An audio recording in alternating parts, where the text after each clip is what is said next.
は眠らない誰もが思い抱いたまま光るコイン握りしめた手でおどけかけた夢を探そう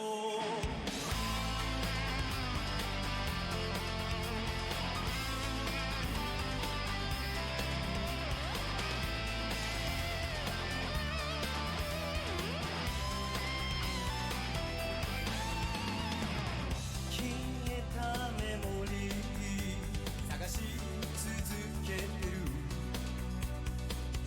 純なハートをなくさないために開き始めたマイネクステーションと狙い定めた金枚最終巻時を超え思い出す夢の始まり PM ない街が眠れないシュートのいつに包まれた微笑む女神で招きしてる壊れかけたドアの向こう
Welcome to NTR Radio. I'm Tom Force Anubis.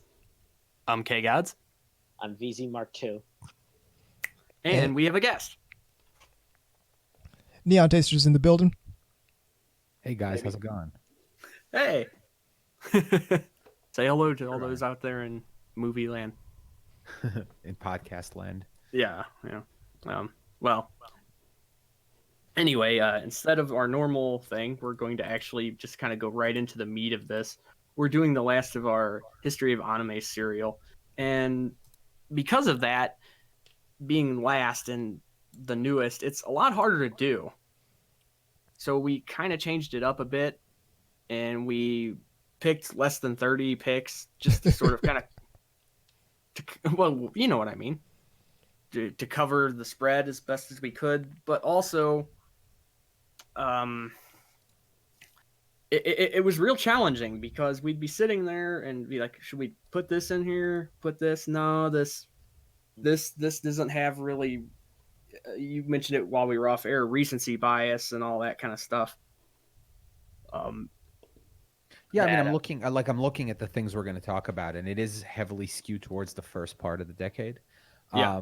And that is part of it, that it's a little more difficult to kind of see what lasts or not.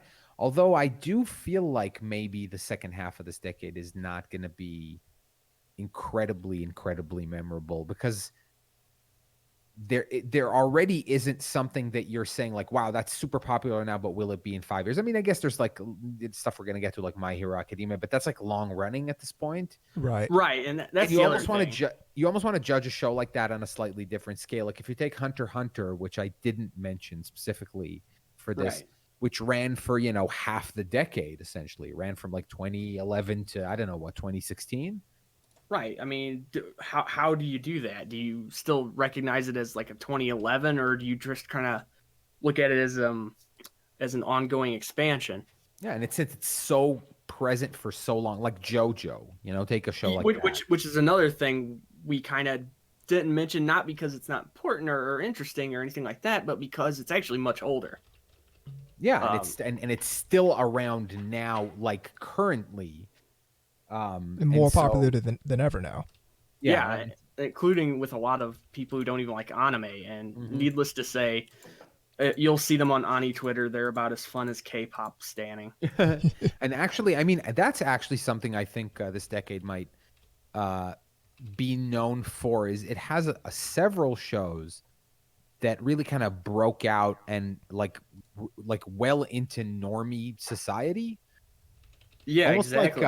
Almost like after Black Panther, I started seeing like a lot of people started going to Marvel movies because of Black Panther. Just a lot of like normie peoples, because it had such it sort of struck this big chord, right? And in that same way, all of a sudden, like you get normies watching like My Hero Academia. Like that's surprise. There's anime shows that I'm not surprised that normies would have watched, like One Punch Man. It's sort of irreverent, and it kind of crosses over with things that a lot of people like. But like a shonen, like a school shonen, like superpower anime like that, really surprising to me. I think the 2010s decade kind of hit on this interesting intersection where at the beginning of the 2010s, like we started getting services like Crunchyroll at scale. Like streaming services really started to pay attention to anime in a big way, and that exposed the medium to a whole lot of people who otherwise wouldn't have gotten into it, because like if we at the start of the 2010s, we're not too far off from the like anime DVDs or the primary way of consuming anime paradigm. Like we had just started getting big on streaming at the beginning of the 2010s, and that really permitted a whole lot of people who otherwise wouldn't have gotten into it to start getting into watching anime regularly. And culturally speaking, and even stylistically speaking, the back half of the 2000s and the early 2010s didn't really have a lot of striking differences in terms of art style or anything like that. Nah. It mostly was just more of the same. I mean, the jump to HD, that was the big right. And then you have a lot of like remasters. I happen to own, like I happen to be able to buy several things this decade that I had already owned existing versions of. A couple of really notable examples is Perfect Blue. I bought on eBay. I bought the old DVD of Perfect Blue that was like the official release, and it is unwatchable. The copy, I mean, seriously, like back in the day, like who cared? Like that was the version I probably watched in 2004 when I saw that movie for the first time. But like if you had paid money for a product like that today, you would have felt cheated. It's so bad. And now there's a pristine Blu-ray version of it. Yeah, that's spectacular. I have so many like these DVDs, mostly from like Central Park Media, They're just they were terrible. yeah, they were fine for regular TV, regular CRT type TV, but yeah, they're unwatchable. Yeah, and I just now ordered the I just now got the Boogie Pop Phantom Blu-ray re-release. Again, another show that I have on DVD and is just garbage quality. It's so dark and you can't see anything. It's a really kind of like visually dark show. Right. Also thematically, but whatever. But I know what you mean. There's a lot of just dark color palettes and whatnot. Yeah, and it's funny. It's actually like if you see the Serial Experiments Lane Blu-ray re-release is actually kind of comical because it shows you because some of the things were like beautifully upscale to HD and some are not. Some are still in like a weird SD. It's even more jarring, but that kind of works for that show specifically, where it kind of jumps between things that are like super crisp, clear cuts. And then it cuts to that, that same scene, but from another angle. And all of a sudden it's back to being like old SD low poly. It's very weird. Yeah. How they say that like HD ruined the porn industry because it was never an industry that was meant to be like extremely clear and like high detail. And so, yeah, it can bring out some older flaws. I'm glad you brought that up. We had an old episode that we actually called Chlamydia in 4K. Like we were jokingly saying, like it's going to get so clear that you can actually see the VD transferring from one person to the other person. Exactly. It was like, I don't like where this is going. Well, I mean, it's like porn in HD already, so it's like imagine like porn in 4K. Yeah, so it's like, what are you gonna see? And yeah, we don't need to see the early wrinkling and. At some point, we should stop thinking about whether or not we can and start thinking about whether or not we should. Exactly. It's kind of like it's funny. It's kind of like those movies that they release now with like high frame rates. You know how they did that with The Hobbit? Oh, and yeah. they did that with Gemini Man. And what we realized by doing that is, no, we don't need higher frame rate for that. Like our brain likes filmatic 24 FPS, like almost like film stock frame rate. Otherwise, it just looks like TV. Like your brain's already wired that way. We don't care. It's like 60 frames per second works perfectly for CG stuff. Yeah, and like video games, like I love a good video game and 60 FPS is great. Yeah, I mean, especially anything that's highly kinetic or anything like that. And it also shows the flaws of the special effects and the compositing really, really stand out in a higher frame rate. Like I imagine it as like photoshopping something and not being able to ever use any kind of blur. That's what I compare it to. Ooh. Like if I ever have to Photoshop something and only use completely hard edges. Ooh. That's really, really difficult. Like you got to cut around everything super, super, super precise. Otherwise it's very clear. That's sort of the analogy. But yeah, like we don't. And so in that sense, like you said, we can, but should we? Right. So before we get to into tech specs here, but it's good you brought them up though, because that is something that changed moving from the 2000s to now. The CG got considerably better. There's some stuff in the first half of the 2000s when they started trying to make the switch over to pure digital from analog, and there's some casualties. Let's just say that. Ooh, yeah, you're right. There's actually a couple of shows that aren't included here that could have been mentioned in this breath, like Knights of Sidonia, which is probably the first like all CG anime that I watched that was just great and it worked for that show, like that style. Like I don't know if that is good or not. I haven't checked it out, so.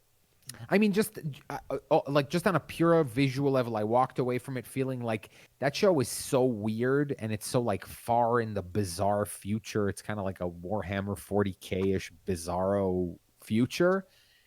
The style worked really well for it. Like it didn't suffer from being CG at all. But that's kind of rare still. If you want to see how far CG has come between the late 2000s and sort of the mid 2010s, look at the difference between Macross Frontier and Macross Delta. Yeah. Okay. Yeah. Or even Gundam Seed versus like Origin or something like that. Oh yeah. I mean, that's one of the casualties I mentioned. I mean, I like the show, and I'm sort of one of the weird champions for it, but there are CG parts in it that seriously look like PS1 games, and it's kind of jarring to say the least. Anyway, though, we should probably get on to actual talking about the shows. Let's do it. All right. First up, this one's gonna be fun. Oreimo. Okay, a lot to say here, but let's get the legwork out of here. It's amazing English title. My little sister can't be that cute. Yeah, one of those light one of those light novel titles that drives Anubis up a wall. Yeah. Also definitely a pleb filter anime. Oh, for sure, because let's get the other things. Aniplex has it, by the way. Yep. Yeah, and ran for 12 episodes originally from October to December in 2010. And it also, of course, had some OVAs, manga games, and another season and all that. Well, it's also animated by AIC, but only the first season. Right. Yep. Okay. Which one of the fun things I remember about this was A&N were really not having this show. They like their editor in chief or whatever completely had a psychotic meltdown about it. Of course he did. And this is pathetic. This is while the website was streaming the show too. No, not yet. It was like a week later. Yeah, which means they had been in talks to stream it for a month or so. Yeah, it was absolutely hilarious. Somebody had this side-by-side picture of him doing that on Twitter, and on the other side was them an ad for them streaming it. Oh, like it was on the same page. That's it was absolutely hilarious. See, at this point, we're still 2 years away from me finding the online anime community. Mm-hmm. Sometime in early, I think 2011 was when I kind of got back into it after being out of it for a little while. Yeah. So this is still before. I mean, right after. I think, when did Madoka air? I mean, we're going to get there in a second, but did it air early in the year? Yeah. Yes, it was January. So, yeah, I do believe right after that finished airing was when I kind of popped my head up in Twitter and was like, oh, other people here like anime. That's cool. So, yeah, that was right before that. But so I'm assuming, look, elephant in the room, right? There's a whole sort of the whole main plot thread of that show is incest. Basically. Yes. This is very much a wonderfully shameless Oedipus story. Yeah. Except it's not his mom. Now here's the thing about. We'll get incest. to that later with another series. Oh. Yeah. We can actually talk about that later, but we should point.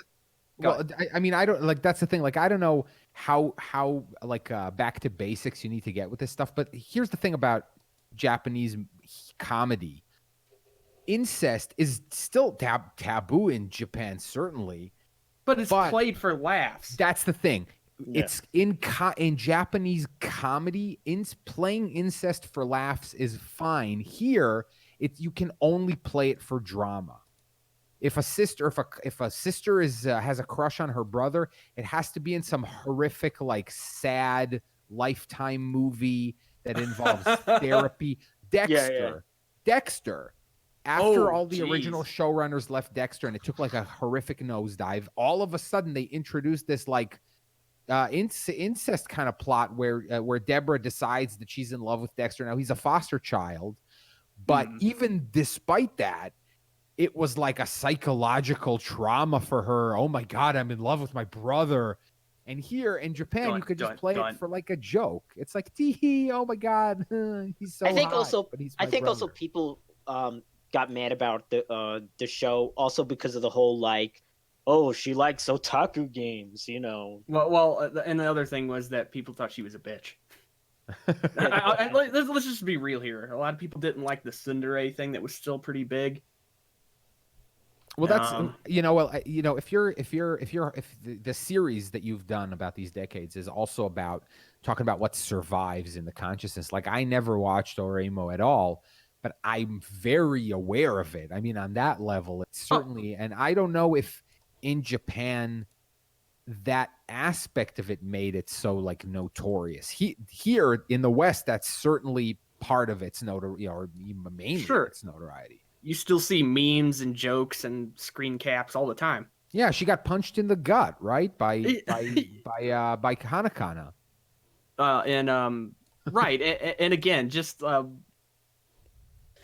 it's one of those shows that also, I think, after it came out, a bunch of shows looked at it and saw that it was doing well and tried to ride its coattails, because then you started seeing these like other types of shows that were in the same sort of vein, but they really didn't have the same level of notoriety. Yeah, and of varying levels of quality. Yeah.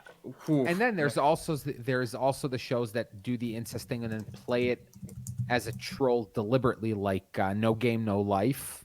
Oh yeah. Oh yeah. But and then there was the Irregular at Magic High School, Mahoka, where they played it for laughs, but then they flipped it around, and then they did end up being an incestuous couple. Yeah, and that's another thing. I think we could learn a lot from Japan. No, not incest. No, I mean, but the way they treated things like that in media, it's looked at as, this is not real. It doesn't matter. If it does matter to you, you need to go outside more. Well, also, I mean, there's also an element where, because it's still weird to me. It's still weird to me, damn it. Like, it's not gonna be just because I'm not like I'm accepting of it. It doesn't mean that I can like break out of like the culture that I grew up in. It's still weird to me to see like how like prevalent the jokes about like, oh, my cousin's hot, so I got the hots for him is. It's very common. But who cares? Like, the point is, who cares? It's a stupid cartoon. In most cases, it's also in a scenario where they're like magicians in the future who can summon demons and fucking turn invisible. Like, that's somewhere in the midst of all that insanity is buried their cousins, and she has a crush for her, crush on him. I mean, just to kind of not to get too tangential, but the Final Fantasy VII remake came out, and there's people bitching about realism, and I'm like, yeah, like Tifa's breasts were too big, blah blah blah, and it's like, yeah, because this story with people wielding swords bigger than they are in the future, guys with guns grafted onto their arm, I mean, just come on. Yeah, I mean, again, if you want to argue, like, again, highly tangential here. But I don't even begrudge somebody arguing that, like, like an obnoxiously like busty character is obnoxious. Fine, but then argue that. Don't say there's no realism. Yeah, especially like, somebody's wielding like a 15-foot sword. Yeah, well, somebody's wielding like a 15-foot sword. It's just ridiculous. It's absolutely absurd. But yeah, I'd say its legacy is largely that it spawned a bunch of imitators. We're still feeling the effects of that one. Oh yeah. Recently, My Sister's Unusual. Yeah, exactly. I Don't Like You at All, Big Brother. Yeah. Exactly. So, by the way, is it the progenitor of the trope where like, oh, they're not really siblings? No, that's been pretty common in anime for a while. Okay. The first episode of Cream Lemon. Yeah, which is like porn from the 80s. Because there's also the other creepy trope that's sort of related to it, which is, oh, she's actually a 3,000-year-old vampire, not a little girl, so it's not creepy. Dance in the Vampire Bund, which is one of the only shows ever where I was like, should I be watching this? Is the FBI going to come in? It's on Netflix. But is the FBI going to break my door down even though I'm watching something on Netflix? Is this a sting operation? Yeah. Mina. Yeah, exactly. Okay. It is. It skirts some lines, man, that show. Oof. Moving along. Mercifully. next up is Mobile Suit Gundam Unicorn, which, okay, this one's going to be a little bit tricky to talk about because it went over a span of time. It's 7 OVAs. It originally came from a novel, if I'm not mistaken. Yep. I mean, I really need to rewatch all of them. I rewatched Gundam Unicorn on accident. Yeah, you told me that. But here's the interesting thing about this. They were released one every about, on average, 6 months between March 2010 to June 2014. So it took a while to get all of it out. But it looks like it, though. It visually does look like they took that time.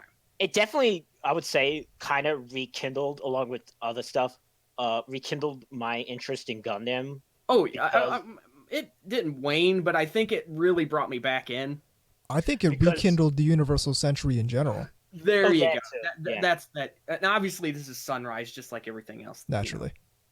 You can get it from Nozomi, or Right Stuff Nozomi. In fact, they actually sell it as one now, and not one at a time, like they did when it first came out. And I ended up getting like 5 of the volumes, and then they stopped. And I ran out of money and couldn't get the rest of it, and it's awful. I'll say one thing about something that it's going to sound out of, not out of character, but out of my personality, and that it's I kind of appreciate because it has the original character designer working on, or at least he did the manga for that was kind of like everyone isn't pretty. Yeah, they kind of went back to the well, it's Universal Century. They never usually. I don't want to say ugly, but there's people with aging. Yeah, they don't look like the trends that were running at the time. Yeah, exactly. Like Gundam Seed, like, everyone grown looks men like everybody looks exactly like anime characters did at the time. But we should also mention that there was obviously a TV version of it that came a little later. Just gonna throw that out there too. Yep.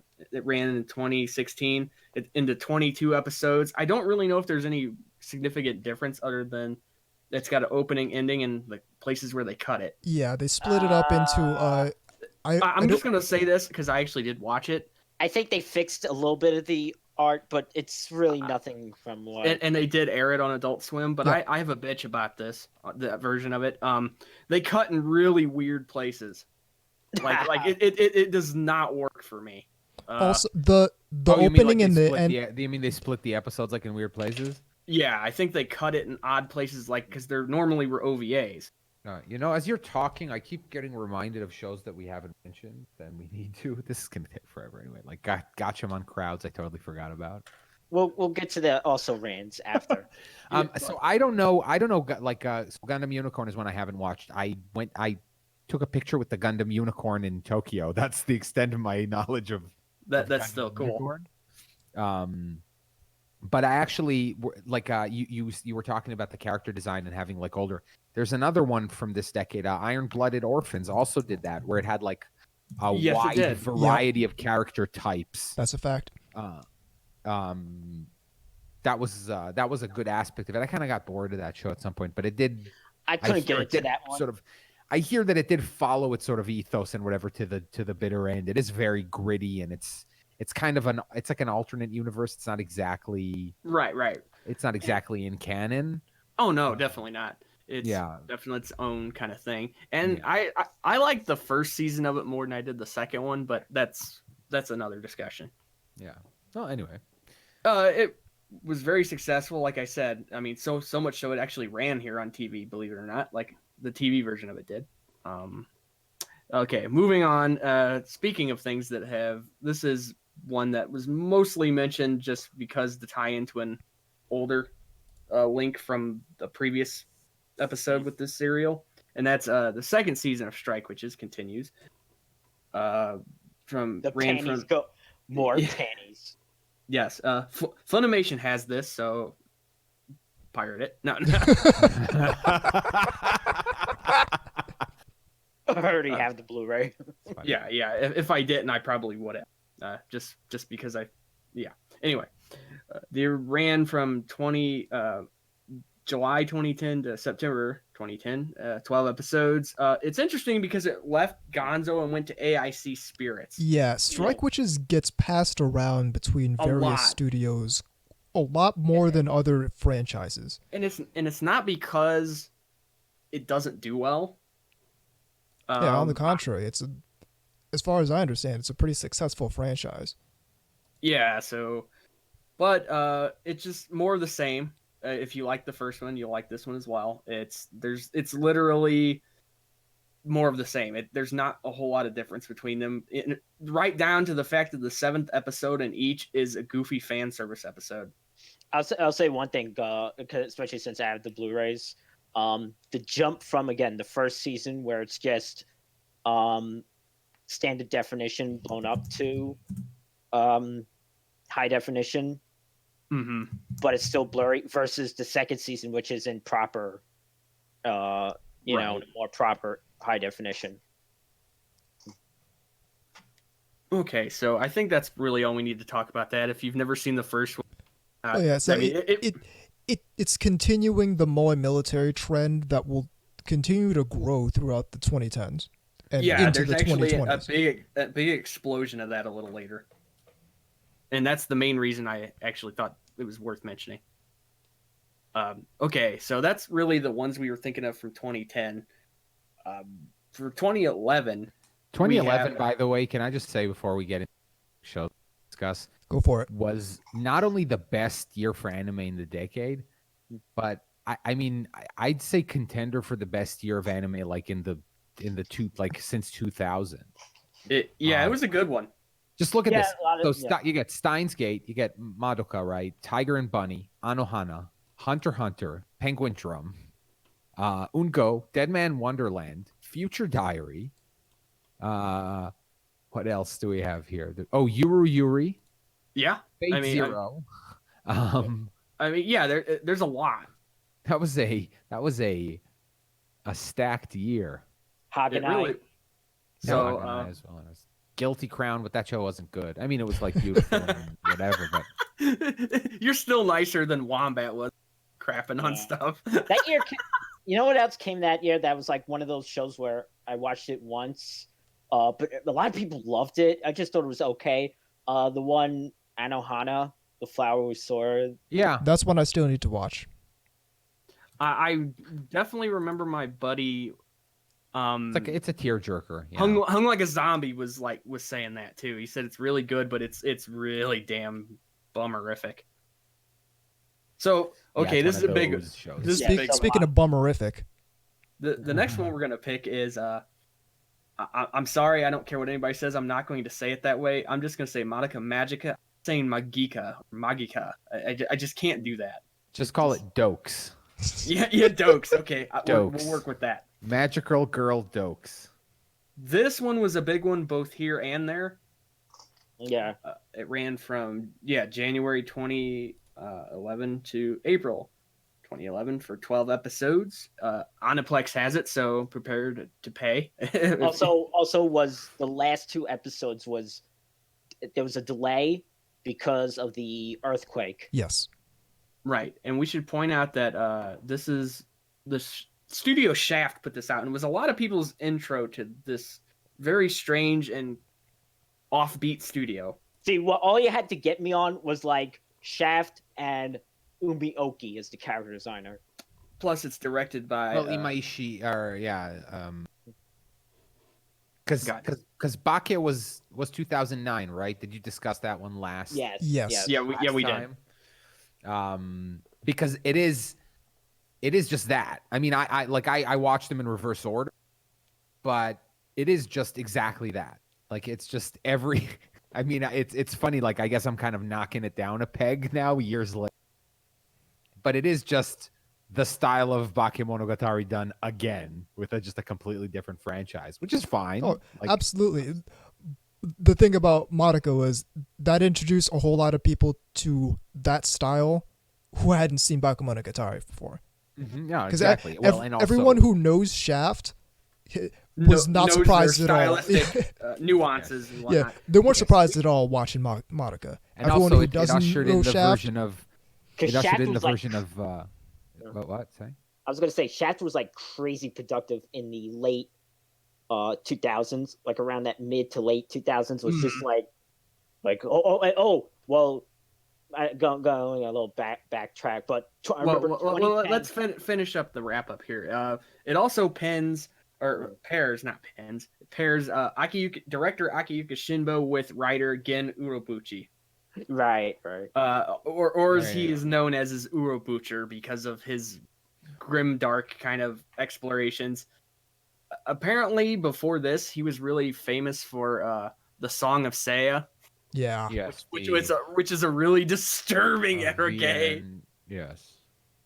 Very Lovecraftian and unpleasant. Yeah, and that it kind of, and oddly enough, like having been involved with PPMG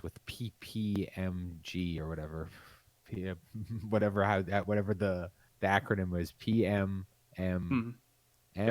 Is that it? Yeah. We know what you're talking about. Got kind of pigeonholed into the role of like, oh, you're Mr. Grimdark now. Because, it really did, like, a trend that it set was like this is a Grimdark version of something you know. Yep. Yeah, exactly. What twist is going to happen? And like, there were a bunch of shows. Because then there was like, there was Gene Taiyo, whatever it was called, that came out shortly afterwards. And then there was You. There were several. Oh, I tried so hard to watch Yuki Yuno as a hero. I tried. It was not bad. It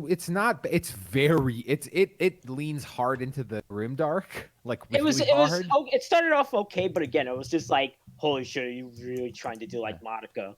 Yeah, it's kind of like how Bokugoku Brunhilde, the show that was the follow up to Elfen Lied. Yeah. It's such a it's so try hard. Grimdark, where like Elfen Lied kind of just effortlessly like goes through these horrific things. That was just such a try hard like attempt to recapture that.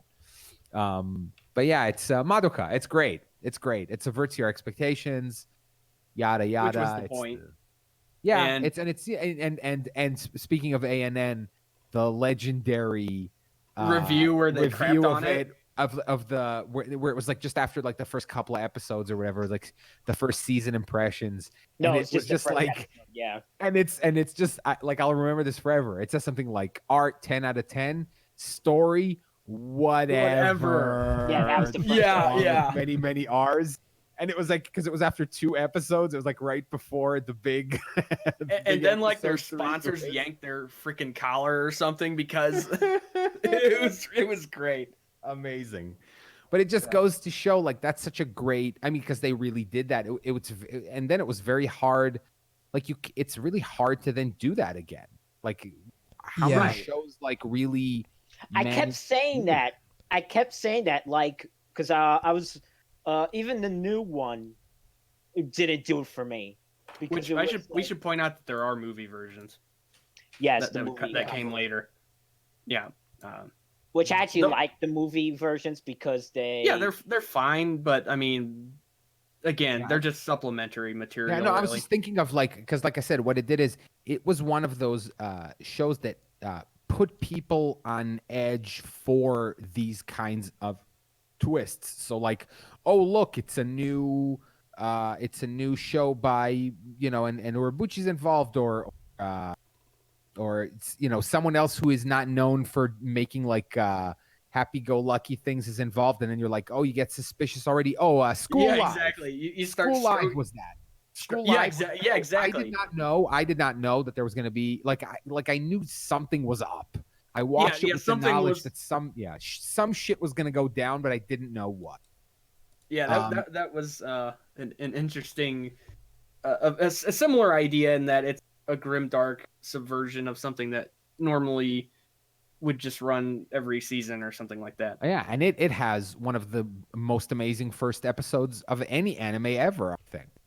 Because the great reveal, like when like you see what's actually going on. Yeah. It's like, ugh. Mm-hmm. But then, like I said, everybody became more hyper aware. It's become harder to nail moments like that. It then sort of happens either in it either happens like deep into a show, like a couple of examples also from this decade. Katanagatari, which is a fucking phenomenal ass show, and also Akame ga Kill, which turned into like a Game of Thrones. Like who's gonna eat it? And the answer turned out to be everybody. I'm gonna raise my hand as being the resident Akame ga Kill fan. I like that show a lot. It's a great show.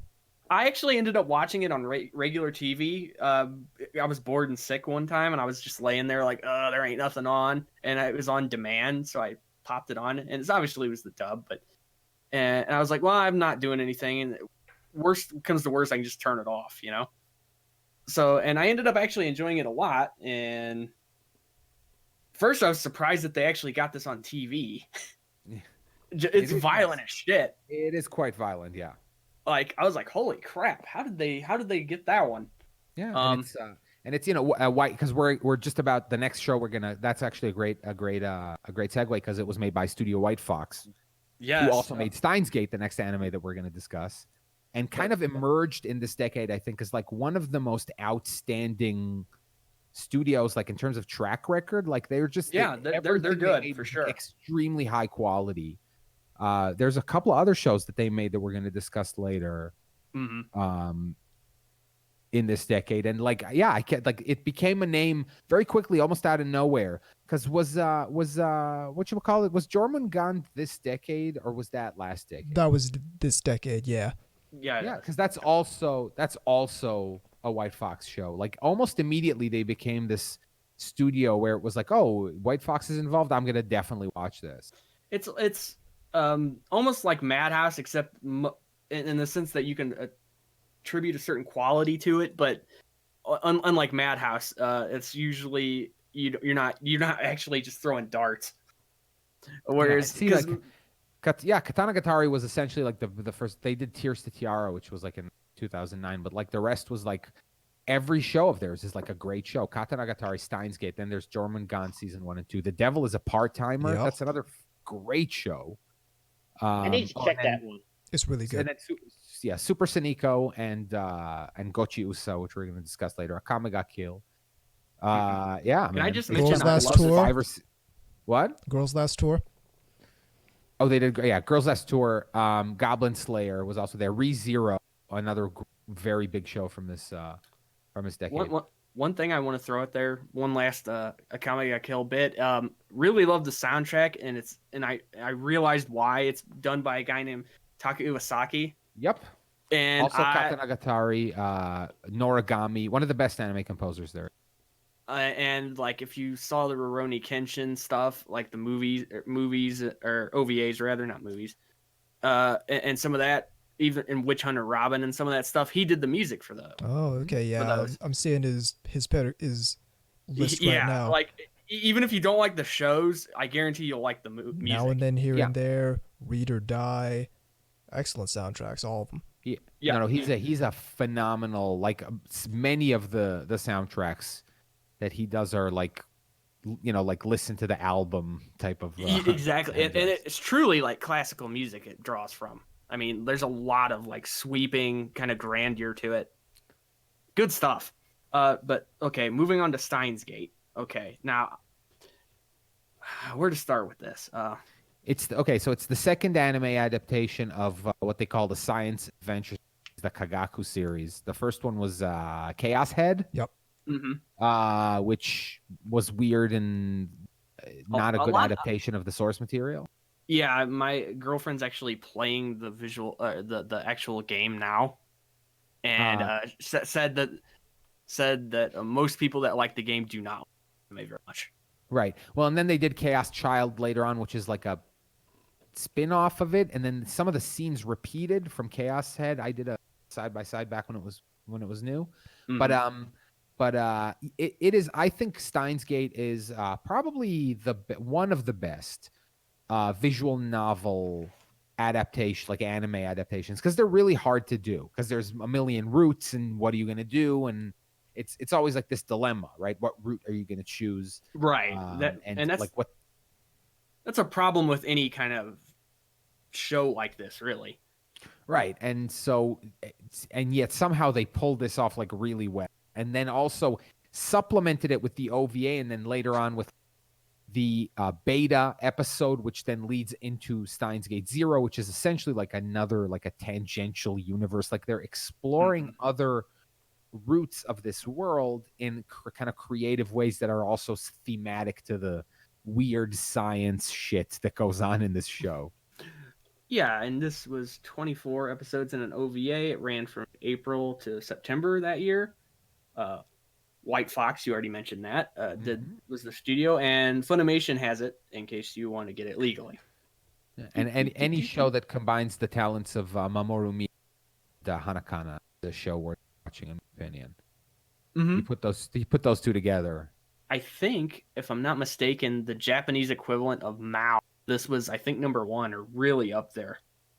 It's it was very popular, and it did a thing that I really enjoy in anime, which is it faked you out with like a silliness as a cover for incredible depth, because Okabe is a bizarre, so basically the story, because I don't know if we're talking to people who don't know this show at all, but it's essentially about a group of weirdo kids that hang out together that accidentally discover a way to like send text messages to the past. That's the elevator pitch of this show. And even conceptually, you can already see that this is going to be odd. Yeah, but the operative word here is it's a bunch of weird kids.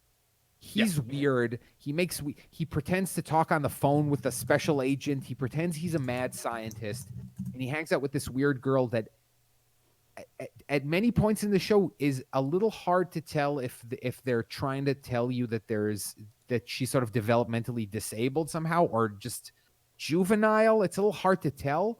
But then later, this all has like a very serious, heavy ass reason, which is that he, made this promise to take care of her after she experienced this loss, and he's almost like maintaining this facade of being juvenile to like keep her life happy. It's like this weirdly sad like depth below this like silliness, and so it fakes you out for several episodes. It just feels like this silly thing, and they found out this kind of weird science thing, but it's still silly. I love when shows do that, like a lot. Mm-hmm. And like I said, it's got quite the rapport, it looks like, in Japan itself. So yeah, it's still going in popularity, like Steins Gate 0. They was just going on now. The next one we're going to mention is also another long-running popular franchise. This is FateZero, which was at the time the latest addition to the Fate franchise. This one comes to us from Aniplex has it, of course. So again, I like how Aniplex has most of these. So you're going to be spending the money. Yeah, $750 for them. Yes. Box set or whatever it is. Yeah. 25 episodes. It ran from October of that year to June the next year, 2012. Let's see. So another Gen Urabuchi show. Yes, it's ufotable, which for the longest time I've always saw the name of that studio and either wanted to say UFO table or ufotable or yeah, and it's not your fault. They just they invent weird names for their things. It's not your fault. Don't blame yourself. Yeah, exactly. And this is a weird animal, FateZero, because it's the only Nasuverse thing that is like totally was invented whole cloth from like the outside by outside people, and it's the best thing in the Fate universe. Right. And so again, it's hard to say a lot about it, if nothing, because it's a continuation of other stuff. If you've liked the other stuff, there's obviously no reason not to see this. Well, it's a prequel. You can actually watch it like without watching any of the other Fates. Oh, yeah. I mean, a lot of people, I don't know if you've ever seen it, but like getting into Fatecharts, have you seen those? No, I have not, but I can imagine. Ridiculous flow charts that are so full of like terms and things and like arrows and stuff that it really looks like some kind of Where's Waldo shit. Yeah. which quite frankly, if I wasn't already interested in the premise, that would actually have turned me off. I also like how you said the getting into Fatecharts, because yes, there are more than one of them. Yeah. There's more than one. I'm just thinking of one specifically that I've seen that has this sort of "you are here, but you should be here" kind of things like they had in the old cartoons. Yeah. Well, once you start getting into all of the the side quills and the alternate versions and the gender swap versions, I don't know versions. Yeah, it gets complicated. But one thing I would recommend it for is, again, it's like a weird outsider to the Nasuverse. It was like made by other people, yet it dovetails really well with Fate's Stay Night. Like it, and especially if you watch the later UBW, like Unlimited Blade Works show, which Ufotable made later, because the original Fate Stay Night show was made by Gonzo. No, was it? Who made it? Studio Dean. Yeah, Studio Dean. Oh, Studio Dean. Yes, that. of course. I only remember that because of the whole people die when they're yes, people die when they're killed. Yeah, the most infamous meme. And then there was the other one that's from the game where. So I have a question for you. Hang on. Then there's the other one from the game that I would be completely upset if I didn't mention it. Where, see, the game, of course, is porn as well. And one of the things Rin says is about her anus is defenseless. There's like this oh my god, like picture that's floating around. It's like really awkwardly worded. It's very humorous. Yeah. Okay. Yeah. Moving along. That show's great. So no, I just one more question about the Fate thing, because since you know far more than I do about it, why hasn't there been an anime with Passion Lip in it yet? Well, I'm actually asking Neon. Wait, with what? With an anime with Passion Lip in it. Oh, I don't know. Like I'm not like I don't know about the Fate universe. I know that she's just in the Fate Grand Order game. Yeah, see, I don't like that. All of that side stuff is sort of not on my radar at all. Like that's where they lose me. These franchises lose me once they start doing too many of these like offshoots. Just give me the main. Yeah, just give me main story stuff. I don't need all new. Here are 7 new legendary heroes. It's just like, okay, I get it. It's fine. It's fine. Okay, moving on. Moving to 2012, I should say. This was one that everybody pretty much agreed needed to be about, just because it was so big, especially at the time. Girls in Panzer. Oh yeah. And cute this girls riding cute tanks. Tanks, yeah. It ran an unexpected hit. Oh, for real. Because nobody was expecting to be as. It was just projected to be like a regular show. This ran from October 2012 to March 2013. We should point out that Sentai has this one, Sentai Filmworks, and there was 12 episodes and a couple of recaps, and it's become a bit of a franchise on its own. There's, some OVAs and movies and all kinds of games and stuff. We should point out that the entire world it takes place on is an interesting reveal. It's actually on a boat. Oh yeah, people were freaking out at the end of the first episode because it zooms out and it's like, holy shit, they're on an aircraft carrier. The city and the entire surrounding environment is on a giant aircraft carrier. It was kind of fun. I mean, and I think the reason this took off the way it did isn't even so much the military aspect, but the characterization. A lot of people really like them. Well, so it's a legitimately really good anime. Like if you're trying to make a list of the best action anime, just in general, of the past 10 years, and you don't have Girls in Panzer on that list, you're smoking crack. Because it's legitimately one of the best action anime that I've watched in recent memory. And it definitely sort of furthers, even though it's stylistically different than, say, Strike Witches, it's sort of in the same vein in the idea that it made moe anthropomorphism kind of qualities to it. Kind of. I mean, it's certainly not literal. I think upate would be more of a literal one. Well, and then later you get your like cancole, and you get your what's the other one called? What's the other ship one called? Yeah. Arpeggio of steel Arpeggio of blue steel or whatever. Oh, that's another one. Yeah. And then there's 3 of them at this point. And then recently, it's funny because then you have like because then every ship name has like 5 different Moe girls. Yeah. Oh, which is it? This Yamato or is it that Yamato? It's the other Yamato. And are her boobs rockets or her legs rockets? and recently they had Girly Air Force, which was planes. Yep. Yes, of course. Which I actually love that because one of the main characters was this grizzled dude who's always drinking and smoking, like you can tell he's one of those up all night smoking 3 packs a day kind of dudes. Like, and if you know anything about Japan, smoking there is a big thing. Oh yes. I mean, in the pachinko parlors. Yeah, I mean they don't even not smoke in the hospitals. That should tell you that. As far as I know, I think they probably changed that now. But yeah, I could see that there being some sort of international pressure on that, but it didn't used to be that way. Yeah, I mean you can see videos of people just like sitting there getting bad news from a doctor. You're like, hang on, So basically, America in the 50s.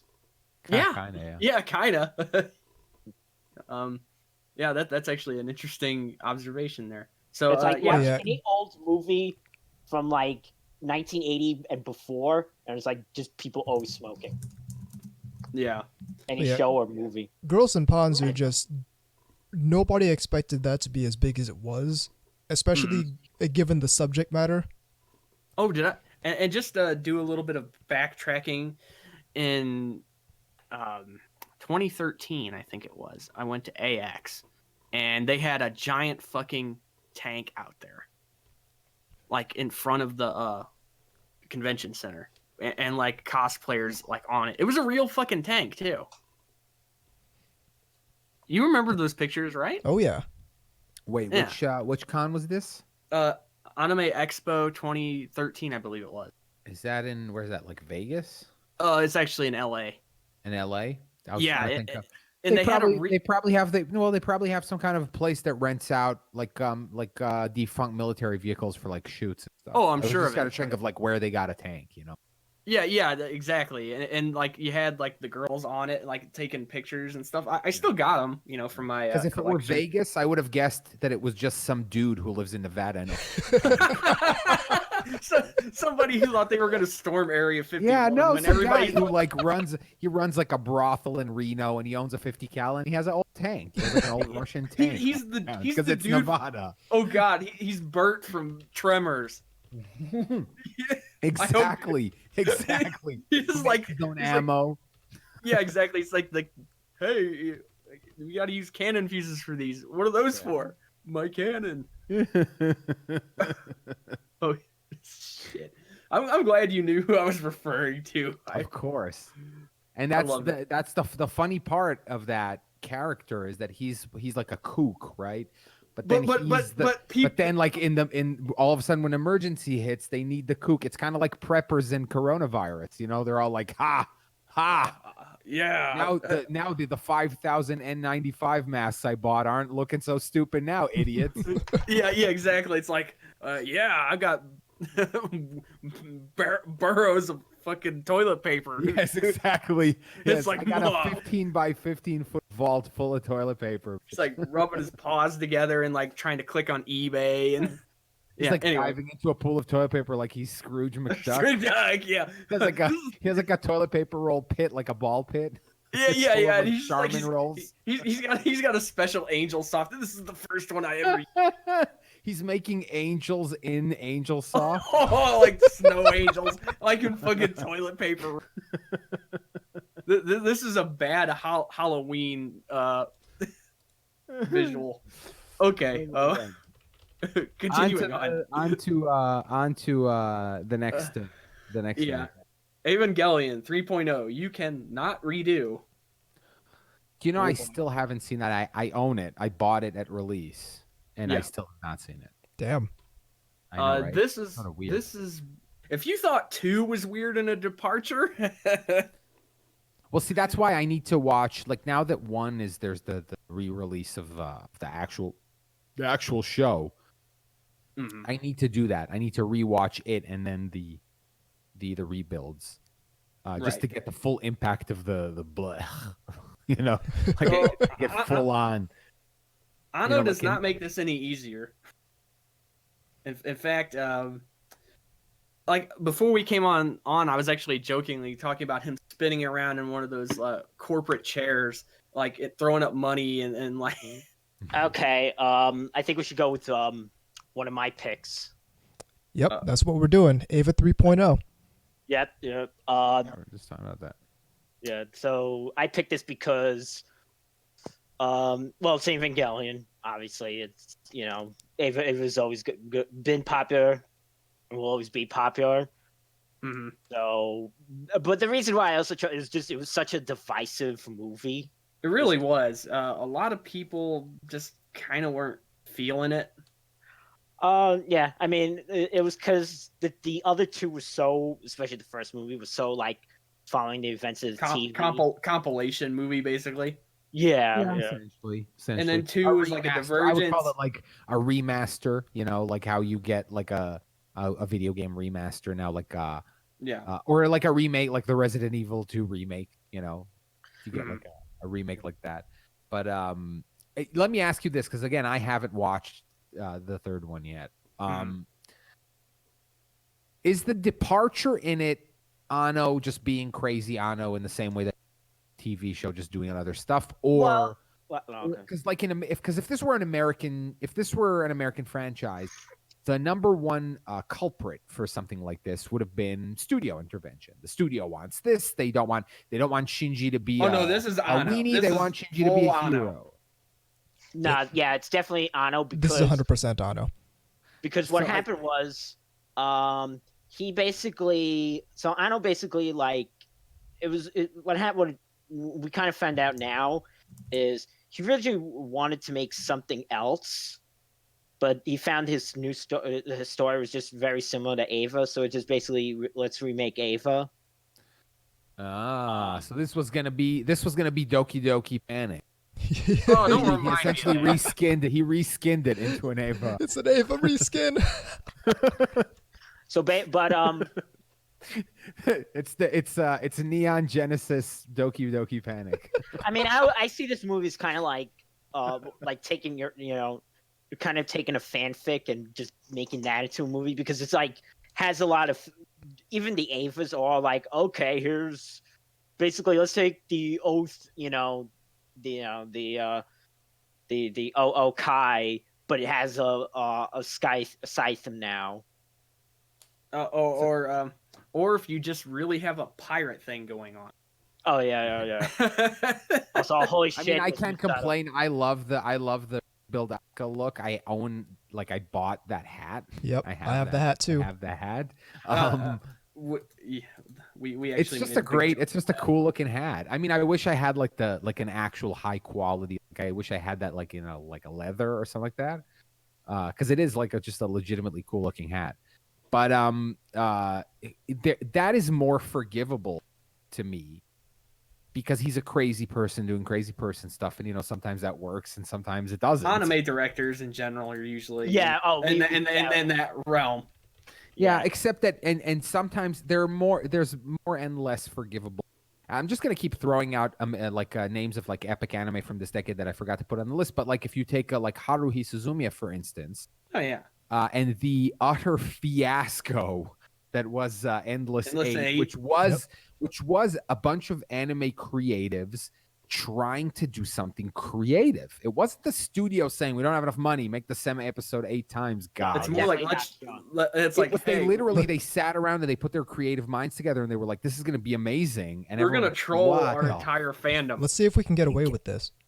I mean, that's the thing. Was that it? I don't know. Because he then apologized. I remember watching a video of the dude apologizing for it at some convention years later, and from it sounded as though they really thought they were doing something cerebral that really matched. And you know what? They were, in their defense, they were, but it should have been 3 episodes. What should have happened was it should have been like the loop should have repeated twice. Like you should have watched the first episode of Endless 8, and then you would have watched the same episode again, and it would have been the same episode, but it's only with like different camera angles just to fuck with you. And then in the third episode, that's when he figures the shit out and it gets resolved by the end. It did not have to be 8 goddamn episodes. It's almost like somebody in the either the marketing or the creative development thing had that nothing exceeds like excess mentality. Yeah, I mean, kind of. And like, again, conceptually, they had a really great idea. They took it way too far. That's kind of a shame. I mean, it kind of put a little bit of a cloud over that whole thing, even though, then they later went and the movie, The Disappearance of Haruhi Suzumiya, which is perhaps my favorite anime movie of all time. I still need to watch that one. It's the only reason it can't. The only reason it can't get like an 11 out of 10 is because you need to watch the whole show first. Like, it doesn't work without the whole show. It hits especially hard because of certain events in the show. Like it's not only a sequel to the show, but it relies on it heavily for a couple of really strong emotional beats. And so it is actually worth like watching the show for it. But yeah, again, anime creatives doing weird things and like going like way over them. Another example of that. Yeah, and we should point out that Funny has this leave, right? Yes. Yeah. Yeah, okay. Yeah, they have the rebuilds. Yeah. Okay. Moving on, we have Chunibyo. Yes, that's another one I picked. Yeah, this ran from October to December 2012, 12 episodes and an OVA. This is KyoAni at work here. Yep. And of course, Sentai Filmworks has it. Yes. So the reason why I picked Chunibyo is because, one, the first season is so good. Kind of introduced the Western fandom to the Chunibyo concept. Yeah, I would say. Yeah, exactly. Hey, we had seen it before in other anime, but this really gave a name to it. Well, introduced Delusions people to of the name Grandeur. It's funny because like in my head specific idea of what a chuuni is, and it's a little hard to explain. There's the great what anime was that where there's that great monologue about the kid who's a chuuni, and it explains it really well. Hayami has this like crying, screaming monologue. Oh, I know what you're talking about. Yeah, that was Ino Battle when Ino Battle. There you go. When battles become commonplace. Yeah, exactly. And so, and that's really great, where she's like, you just use all this fucking weird stuff from Norse mythology, and you invent weird terms and like superpowers, and you pretend like you're this dark, evil character, and it's just this whole like long explanation of what it actually is. Oh, you pretend that you're cerebral, and you mention Schrodinger's cat, and it's great because it's so specific. It just really explains it great. It's like a Whitey Rose covering your eye. Yeah, delusions of grandeur, nerd, pop culture, faux cerebral. Me at 14. It's me at 14. What's really funny about that is, since you were talking about all this like Nordic mythology and whatnot, Final Fantasy likes to do that too, where it'll just like draw out of like Greco-Roman or Nordic mythology, especially for like deities and things like that, for summons and whatnot. I remember laughing the first time I summoned Shiva in one of those games. And it's like, wait, isn't Shiva a guy? And also, you know what I mean? In Hinduism, isn't Shiva supposed to be a guy? I believe so, yes. Yeah, so like, so why does she have tits? And why am I complaining about that? I think so, or maybe we're wrong. Maybe we're being ignorant white men. Yeah, or something like that. I don't know. But I was always under the assumption Shiva was, a guy. Anyway, it is a guy. You're right. It is a guy. Okay, so yeah, it's like, well, wait a minute. King Arthur is also a guy. Yeah. Yeah, true. It's like, why does Shiva have tits? Why am I complaining and questioning this? Why is King Arthur my waifu? Yeah, exactly. It's like, Anyway, so the whole delusions of grandeur, that kind of, and we'll see this pop up again in a couple other shows too. Again, it was a trope that sort of really kind of, I don't want to say it came up with it or anything, but it sort of shaped it or gave it a focus almost. Yeah. Also, especially, the reason why Rika was acting the way it was. Right. Yeah. Which I think Shinibi, I mean, that whole thing is the sort of the tsundere of the time, in the sense that when they first came up with them as characters, they usually had actual reasons behind it and weren't just a marketing tactic. Right. But it became one of those traits where it just became, hey, let's just add that because they're popular. Okay, anyway, moving on to 2013. Got a lot to work through here. The first one is Gundam Build Fighters. This one's interesting to me. A surprising hit. It's one of a couple of shows on our list that are way better than they have any right to be. Like, yeah. I didn't watch the third one. I watched the second one. But yeah, like a meta show about. The first one was far the best. But then Seriously. it's the weirdest insert fantasy anime. It really is. There's some because it's like, instead, like a normal self. Hey, you want to pilot a Gundam? This one is like, hey, do you wish your Gunpla was cooler? And to be fair, there was a concept in the 80s that had this similar of like plastic model of Gundam plastic models battling each other. Well, this isn't even the first Gundam show to do that. There was an OVA, I think, earlier in the 2010s called like Model Suit Gunpla Builders Beginning G. Yeah, it's basically the same concept, but not quite as good. I think Neon's laughing at the name. Yeah, it's just the obnoxious title. It's like with Street Fighter 2, you know. Oh yeah, Turbo Gundam Edition, Fighter Extreme Model X00/. Yeah, exactly. This was 25 episodes. It ran from October 2013 to March 2014. It's from Sunrise, of course, and Nozomi and Right Stuff have it. We should point out that this one, I mean, people have always, how to word this? People have always accused Gundam and Mecha of just being toy commercials. This one isn't even pretending. Yeah, and that's the funny part of it. It's like, this really is the most blatant toy commercial of them all, and yet it's like, it has lots of heart and it's fun. And yeah, exactly. Like you said, it's better than it has any right to be. Yeah. That's the other one I was going to mention. We're going to get to is Danmachi, which again was like, has like a sort of a trashy, it's this fan servicey, blah blah blah, and then you walk away like, I legitimately enjoyed that. How did that happen? Right. And we should also point out that it's still going. This little side branch off, they've got like Build Divers and all this other stuff. Oh yeah, it's basically become an alternate universe of its own. Yeah, not only that, but it kind of sparked a Gunpla renaissance, which is probably the biggest thing it did culturally. It succeeded as a toy commercial. Well, yeah, because it's almost like an All Stars, because they all use like, he's using this model from that show. It's the I don't know. And then they all put the little. They're all like, ooh. Yeah, they all put the little modifications on it. Zaku tank, Yeah, exactly. And then they sell the modification kits. It really brought Gunpla to the next level. Like, it normalized customized work where customizing Gunpla was only something nerds did. Now it's normalizing that. Yeah. Okay. And again, whatever, more power to them, because again, the core of it is something that people had fun with. Yep.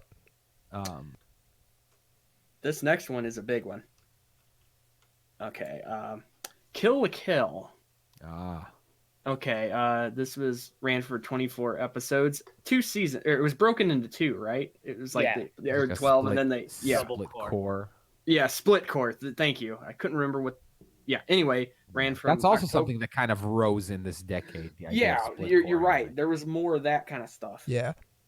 And a lot more of those 12, 13 episode, become more standard rather than the 26 or 24 of old. Mm-hmm. But this ran from October 2013 to March 2014. Aniplex has this, so prepare to pay. And of course, it's by Studio Trigger. Probably my favorite thing they've done. It also ran on Adult Swim even. Yep. Again, interesting. This one, Again, spiritual successor sort of to Gurren Lagann in many ways. A lot of the same people worked on it. I mean, basically Gainax offshoot into Trigger and basically decided to make this. I remember when this was a brand new thing when I was at said convention, AX 2013. When we went to the Trigger panel, they played this preview before it came out. And we all knew it was going to be a pretty big one at the time. I think we spoke. I think the idea of me coming on this was sparked by a tweet of mine about Kill la Kill, about how like the years that have gone by have kind of cemented it as one of the most memorable things to come out of this decade, just by virtue of like, again, just it being memorable. Like people are remembering it. I still see fan art for it all the time. Yep. Cosplayers.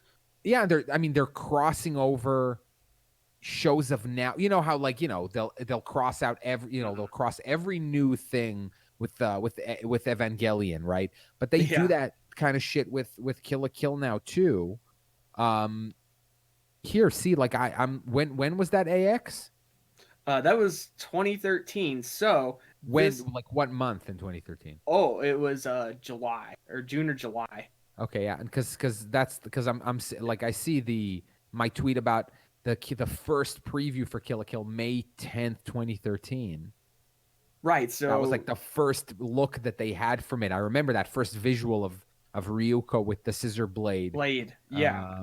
And it was very, very stylish would be the word I would use to. Yeah. Certainly the way they market it. Again, this utterly absurd. It like it had this whole like theme of nudity, but it was like it was actually thematic. Like clothing was actually a central like. It was also like sentient. Show? Yeah, but like the idea of clothing and also being like naked, because somehow the clothes also symbolized like subjugation. Like that was the whole metaphor somehow was like the clothes you wear, blah, blah, that cliche. But yeah, like the oppression, like clothes kind of symbolized oppression on that show, and nudity symbolized like freedom from oppression, which is kind of interesting. It's if you've never seen the show, it's really wild. There's a lot of crazy shit going on in it. Yeah, it's like Hogwarts, but it's visually very kinetic. There's a lot of stuff going on. The camera angles and musical cues and stuff are just really ramped up. Good animation. It's very cartoony kind of style. Yeah. And it's very original. That's the thing, I think. Yeah, it's distinct for sure. Mm-hmm. Extremely. Moving along. And on and on the other flip of that, another show that clothes are oppressive is Senran Kagura. Small chests are oppressive except for one character in the show. Now, nice. See, that's how you do a segue. Yeah, exactly. Anyway, this is an interesting one, and this was one of my picks. Not even because I like it, but because of how big of a franchise it's become. Not only are there a lot of games and stuff, which surprisingly Nintendo has the uncensored ones, which, yeah, that wouldn't have happened in the 90s. As opposed to Sony, which I tried to warn everyone about, but nobody listened to me. Anyway, this ran from January to March that year. 12 episodes and 6 specials. There's more of it. There's OVA and there's the Shinobi Master sequel. Funimation has it, so so any dub probably is ruined by their writing staff because they'll insert something about patriarchy or something stupid. Because it's an ecchi anime and they don't care about that. Yeah. Anyway, the studio that did this first one was Artland, which that's not a name that's super familiar to me. They've done a couple things. Oh, okay. They were the people who did the second Gunslinger Girl anime. Okay. Oh, boo. The The second one. So You mean the one nobody watched? Yeah, the one nobody likes. The one everyone watched one episode of and dropped immediately. One episode, more like 5 minutes of the first episode until you realize, like, wait, what? What happened to the? What happened? What happened to all the good? I'm done with this. It's like, so yeah, Senran Kagura. It's an anime now. I remember that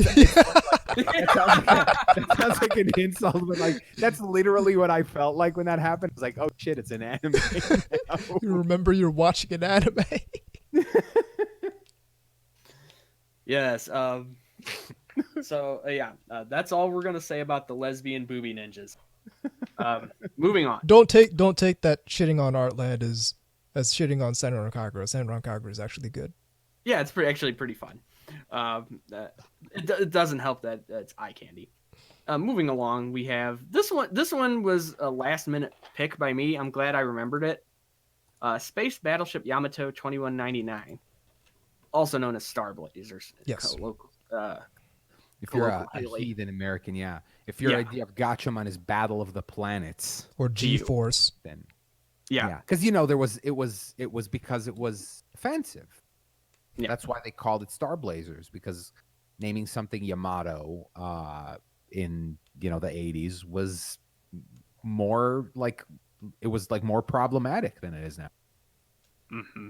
I made a joke about this back when Kankole was a thing, about how like all of these cute little ship girls are actually named for like Japanese vessels that killed like thousands of Americans in horrific ways. But like I did it as a joke. And then yeah. So like I just had all the pictures of the ship girls, and next to it was like sunk the following or whatever. And people took it for me like being serious.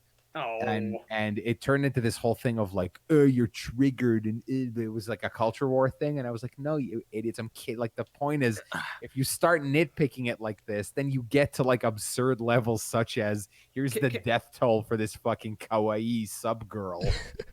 Can we just admit that Ani Twitter is pretty much the embodiment of Pin Gillette's, and then there's this asshole bit? Yeah, kind of, yeah. It's just, yeah, I don't know.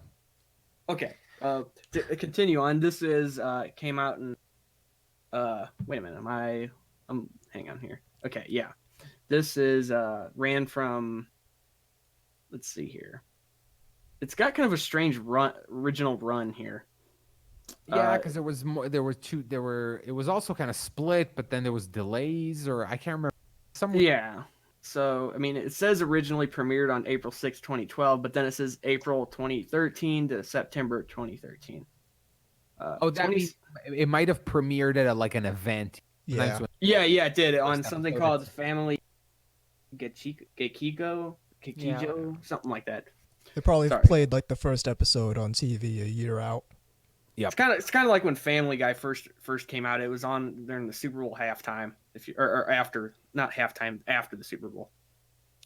I actually remember that. Oh, revealing my age here.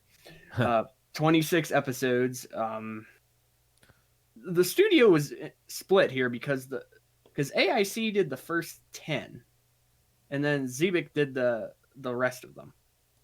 I believe that it says it's licensed by Voyager, and that Funimation has the streaming and home video license. Again, it's very strange when things like that happen.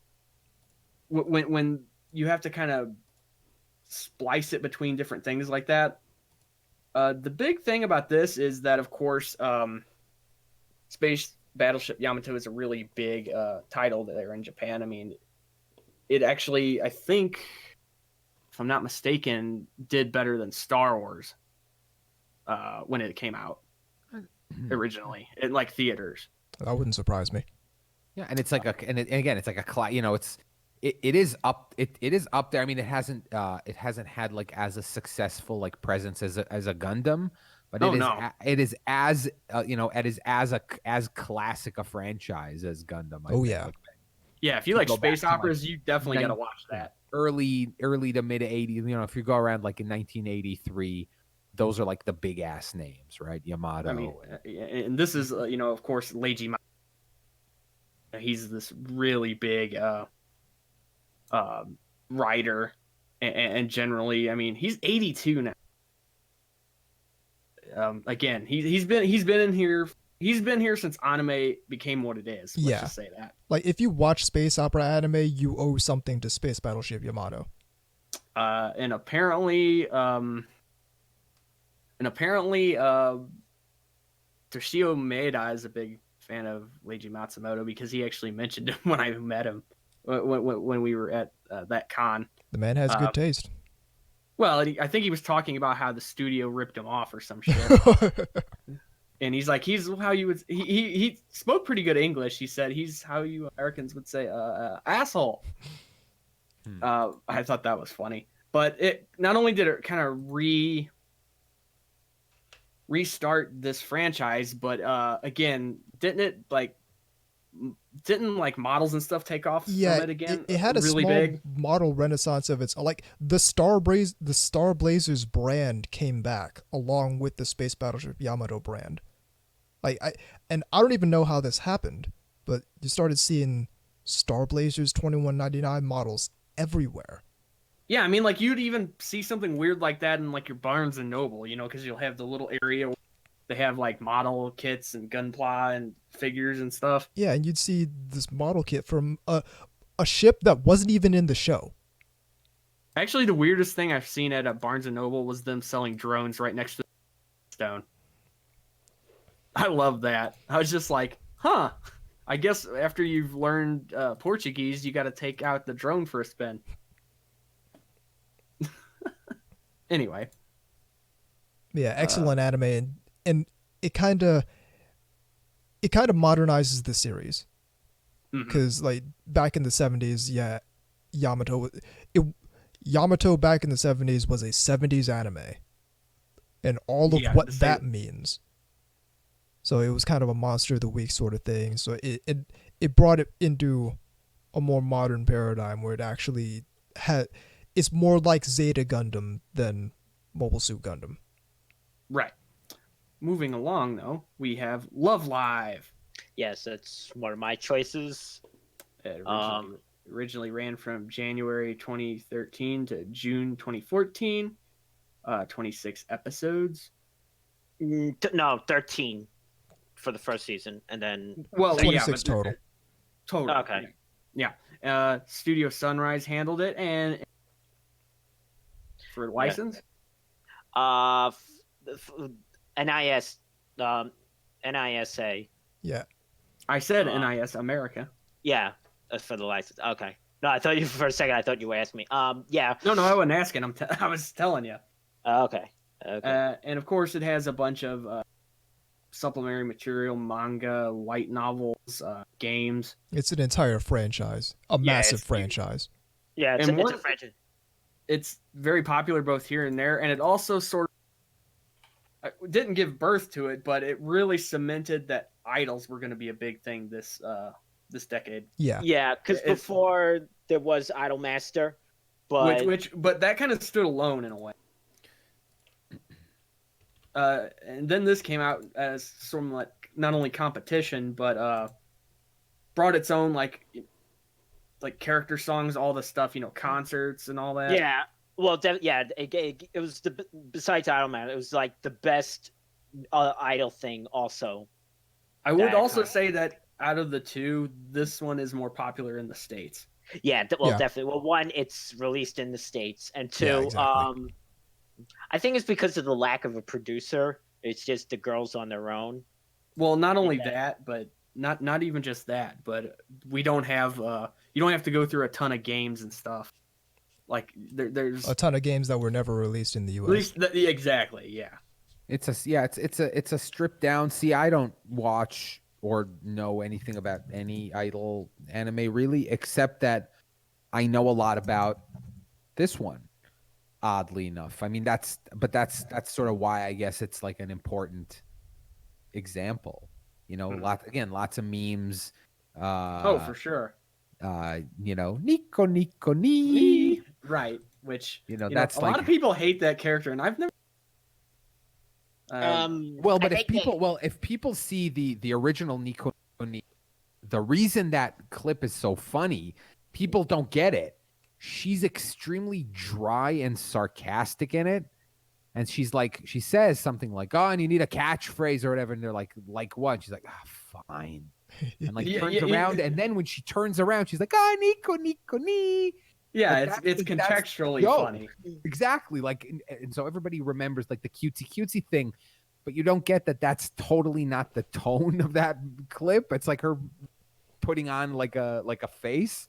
Yeah, exactly. And but I think that's why people hate it. But I think that's why people hate Nico, is because of the she's pretending to be cute. Nico Maki was like one of the biggest ships of this entire decade. Okay. All right. So we're going to, again, we could sit here and talk about that all day. Unfortunately, we do have to kind of be moving. So next up, we have Attack on Titan. Yeah. Which is... See, we mentioned initially that this was like the decade of the normie. Yeah, and this is definitely... ultra popular in the West. Yeah, the Mac Daddy of crossover anime at this point. It never became a thing for me, but I I understand its appeal. We should point out that this one is still running. Yes. It started in April 2013, still running, 59 episodes, 8 Apparently OVAs. It's really good now, because like I stopped watching when it was bad, but now I guess it's really good. The thing is about shonen type shows like that is that the dreaded filler arcs that usually show up, because anything that's long and winded, you end up having things where they stop using the manga as the source and have to scramble. Yeah, that's probably it. Because apparently the manga was good. Like the story where the story went in the manga was good, but then we got bogged down in all kinds of like weird domestic politics and stuff. It's licensed by Funny. Should point that out, and it's been on TV, of course. Yeah, and it was a trip to watch as it aired, especially since a lot of the episodes were like totally unfinished. There was one in particular, I think it was like episode 23 or something like that, which was just hilariously unfinished. There were a couple of those. Again, industry, people are pressed more. Stuff goes to air when it's like so rough. Wizard Barristers. Oh, I remember that one. Decade, which was the second show. Was a follow-up to what was that other one called? Fuck, never mind. But the finale of Wizard Barristers was the most unfinished thing I've ever seen like air on TV. It was like entire sequences where it was just a static picture of just like a room and you just hear it play out. It was it was embarrassing. It was really, really bad. But this is a really popular one, and another one that we won't get to since we're a little pressed for time is I don't even remember when it started, but Sword Art Online. Oh yeah, of course. Because the world of the isekai will be showing up here too, and we'll mention a couple later that are. I mean, and there's ones we didn't even include here, like Log Horizon. Yep. Which is a very much worth a mention. A lot of isekai. Outbreak Company. Yeah. Yep. Okay, Anubis, I believe this next one was yours. Absolutely. This one's Shirobako out of 2014. Mm-hmm. Ran from the October. Anime about making anime. Yep. It ran from October to March of the next year in 2015. 24 episodes. It's done by P8 Works, and Sentai Filmworks has it if you're interested. Yeah, so this one actually gave a lot of people a serious look at how anime is actually made. Yeah, which is why some people probably were scratching their heads a little bit. Yeah. Because that's almost too meta for some people. And it's interesting because there's anime about everything. Oh, here, yeah. I mean, come on. There's that time I got reincarnated as a vending machine. Yes. That's still got to be my favorite one of them. Yeah. But Shirobako again, and a definitely a very talked about show. And yeah, meta. It has a show within show. There's a couple of them. The fighter pilot girls. Yep. Genshiken had one of them too. So did Martian. Yep, Nadesco. also had that show within a show kind of stuff. I like those. That's always fun. Yeah, it is. It's funny seeing how people interact with the show in the show. Yeah, and now speaking of PA works, again, I'm going to shout out another show from that I really like, Nagi no Asuka. Oh, okay. It's another PA works show, which was really great. Obviously, this one is self-explanatory on why it's interesting. I mean, it's anime about making anime. I mean, if that doesn't tell you all you need to know. Yeah. I mean, really. Again, wouldn't be the first time it's been meta in anime, lest we forget talking to a video, something like that. Of course. But okay, you want to move on, or you got yes, one? Yeah. Gochi Usa. Yes, which is just short for is your rabbit. Yeah. Yes. Your rabbit. Yeah. Yeah. And I picked this because I just love the setting, the faux European setting. We should the legwork here. Started in April of 2014, and it's still running. Yeah, new one going to come out later this year. 24 also episodes. Studio White Fox.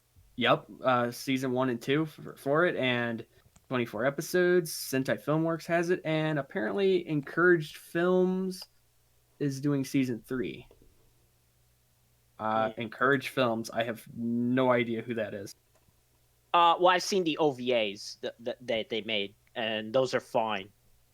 Mm-hmm. Yeah. Oh, I'm not saying anything bad about it. I'm just unfamiliar. Yeah. To me, this show was a good example of how White Fox put out quality things, even if they are totally outside the realm of anything that interests me at all. Well, right. You're just talking about something. competency. Yeah, well, and also, yeah, again, like they do not get hired to pump out something quickly and, like at minimal cost and just make the best of what we can. No, it doesn't. They don't seem to be the people that you call when you need that. They seem to be the people that you call when you have money to spend on something and you want it done actually well. Because again, Super Sonico, who would have expected a studio like that to take care of that anime? Because it's so mindless and it's so dumb or whatever. But yeah, go look at it. It's very well made. I love the what is it? I love the characters in it, and also the fact that they're all named after hot beverages. Yeah. Again, Japan loves their puns and things like that. I mean, all the way back to Dragon Ball Z, and we don't really have extra time. I'll also mention that Dragon Ball Super came out this decade. Oh, there you go. Oh yeah, it did. And kind of shares something weird about that. I'm going to throw it out there real quick. Is that it almost captures the spirit of the original Dragon Ball in many ways, despite being about the Z characters. It has a slightly more comedic bent to it than you're probably used to. So some people probably didn't like it, but whatever. And a couple of movies too. I just thought I'd throw it in there while I was thinking about it. Sure. I don't remember exactly when that started. Again, sort of haphazard dealing with some of this. Okay, moving on. Gundam, Mobile Suit Gundam: The Origin. The movies, right? Yeah. Yeah. See, I watched those. See, I never. So this was my exposure to the Gundam origin story. Yeah. So yeah, I really enjoyed it. I really enjoyed them. Yes, there are 6, right? Yeah, 6 in total. Six in total. Yes, and obviously it's made by Sunrise, and Nozomi Right Stuff has it. Ran from February 2015 to November 2016, and it looks phenomenal, just like Unicorn did. Every episode is just oohs and ahs. And again, you don't have to have seen other stuff, but you should. it helps. Yeah. So what I noticed they started doing in the 2010s with Gundam is they're basically fleshing out the Universal Century. Yeah. So Unicorn, you got what happens after Char's counterattack. But before Victory and F9. Right, and then Origin, you got what happens before Mobile Suit Gundam, and then you get started. narrative. Then we're getting Hathaway later on. And then you got the side stories like Thunderbolt, which Thunderbolt is fantastic. It's so good. Goddamn good, man. So good, man. Oof. It is like, and it's like macabrely beautiful. It's this amazing work of art that's just like horrific but you can't look away. Seriously. Many ways, yeah. Ugh, so good, man. Yeah, I'd be remiss if I mentioned that. Although I think we can all probably deal without Twilight Axis, though. That wasn't. I was okay That with was all right, yeah. Twilight Axis. It didn't overstay its welcome, certainly. Yeah. So again, more Gundam stuff, beautifully made. It's absolutely essential if you're a fan. I mean, you'll get a lot out of it. And I mean, it's especially essential if you're looking to get into Gundam, I'd say, because there is a lot of very like basic groundwork laid there, like Char, like who is Char? You know, like you see this character everywhere or whatever, and you kind of learn about it. Where does he? Yeah, where does he come from? Why is he? Yeah, like what is it? Like who is this character? And what is the? Where does the Zeon thing come? Like what is the basis for this entire conflict? Yeah. Like, what is the core essence of the conflict in the Gundam universe? Because you've heard about it here and there. You've heard about insert joke about how somebody that can't pilot a ship. That's yeah, you know, colony drops and space noids, and you hear terms and you don't exactly know what they are, and it's good. It's really good, and it's well animated. I don't know, call it like high production value. Yeah, CG is way better than some of the other stuff that's. Yeah, even I said, you know what? I don't mind the CG in it. I'm usually the one that always like, you know, for mecha CG. Okay, this next one, for short, Danmachi, but the long full title, you gotta love this one. Is it wrong to try to pick up girls in a dungeon? Depends on if they're conscious or not. Yeah. Hey, they're asking the question. Yeah. Okay, so this is still technically running. Yeah, I mean it's a franchise that's continuing. 25 episodes and 2 OVAs. Movie. It ran from April till now. JC Staff did this, so I mean I have to stop picking on them. Stop fronting on JC Staff like they haven't made hits. They made hits. Oh, another hit JC Staff made this decade. Railgun S. Yep. Yep. Sure did. Love that. Good show. And this is Sentai Filmworks if you want it. I actually saw the movie last year. I think I mentioned it on the show even. It was really fun. Again, it's a show. Again, speaking of like, this isn't really so much as isekai so much as it's more like shows like Slayers, you know, where it's like JRPG-esque kind of stuff. Yeah, it's a fantasy world. Yeah, a self-aware JRPG, kind of like Yu Shibu. Remember that show? Where they defeat the Dark Lord, and so then all like career heroes got to like find other jobs, and so he's working like in an appliance store. He's working in like a magic appliance store, and like all their heroes like working at an ice cream shop. Like it's funny, like it's self-aware enough to be like, yeah, the economy. Like there was this whole thing where like all of a sudden there were all these heroes who were like out of work. And yeah, so that's what this is kind of like. Captain Picard in it. Yeah, Goblin Slayer is a little like that too. Like, we're gonna get jobs and we're gonna go engine. And you can argue that Goblin Slayer is in many ways sort of the yin to this yang, because it's whereas this is a fun show that doesn't take itself too seriously. It's more humorous, whereas Goblin Slayer is just really dark and nasty. Highly grimdark. But Danmachi, the thing about Danmachi is it is it's a show that you walk away from like not expecting to have gotten so emotionally invested in, because you know, like again, the elephant silly. The show is Hestia, right? The whole Hestia, and she's an icon at this point. Bow on the ribbon under the boobs with the don't try, ladies out there. Don't try that. It doesn't work.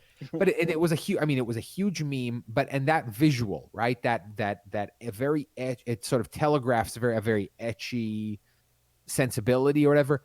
But the show had a lot of heart. It was it was good. It was actually legitimately good. And what so can I say? I just like elves.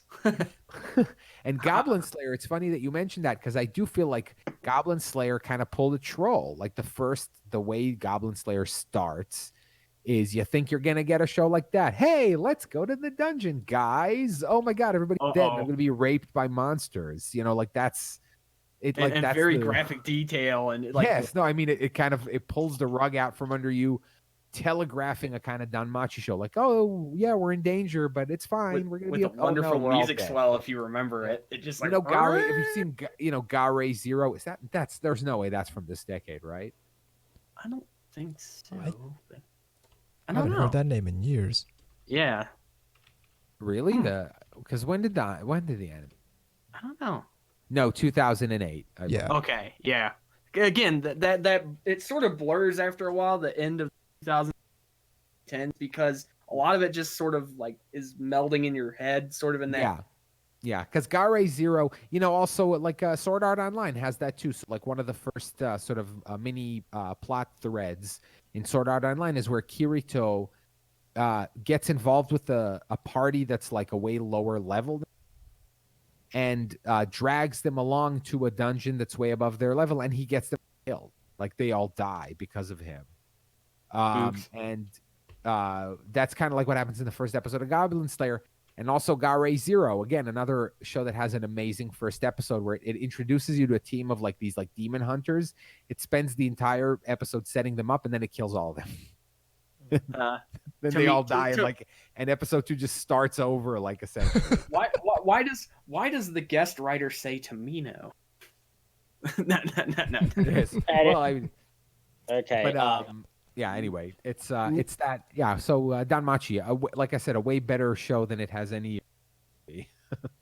All right. Next up is Idolmaster Cinderella Girls. Yeah. My pick. My pick. Go ahead and throw this one out there. Yes. Ran from January to October 2015. 25 Yeah, episodes, plus OVA. A1 Pictures was the studio, and of course, there's still stuff coming out even now with songs. I mean, I'm not even going to begin to get into like all the other stuff, like the concert culture part of it. Just there's video games. It's surprisingly intimidating. Now the original one was already great, if not excellent, but this one just like to me was like the sort of like even further because I consider it highly ambitious to even adapt this thing, which has like hundreds of idols in it. Mm-hmm. And I mean, obviously, you knew that not everything was going to get focused on. So some people didn't like that aspect. That it's like if you didn't know the sort of lore. And I guarantee you, if you're in any kind of social media with weebs, you will see Riamu memes. Oh yeah. Well, she was recently added last year to the franchise. So well, that's what I'm saying is if you're right now in any place with weebs. Yeah. Oh, she's very popular, and the fact that her song is basically shit posting in video form. Yeah, she's apparently like a chanter, basically, from what I understand. Yeah. Well, she like hates. She's like critical of other idol fans. Or something. Yeah. I only saw the first season of it, but I understand the appeal, especially the whole. And I'll out myself as being more of a fan of Idolmaster than Love Live. No real reason. I just think the songs are better. I mean, if you're gonna put that much into it, I love both, but if I had one or the other, definitely Idolmaster a little bit more. It's definitely the one I obsess a little bit more over. But that's not knocking Love Live. It's just there's just so much in Idolmaster. No, including preventing Berserk from getting or continuing. Well, okay. So one of the things people complained about this was people didn't like the drama aspect of the characters. I'm perfectly fine with that with this because you kind of need something to make the characters go. Mm-hmm. Otherwise, what's the reason for things happening? But anyway, I loved it. Again, Anzu and Kaneko and Izuki and Ranko, all those, and Rika.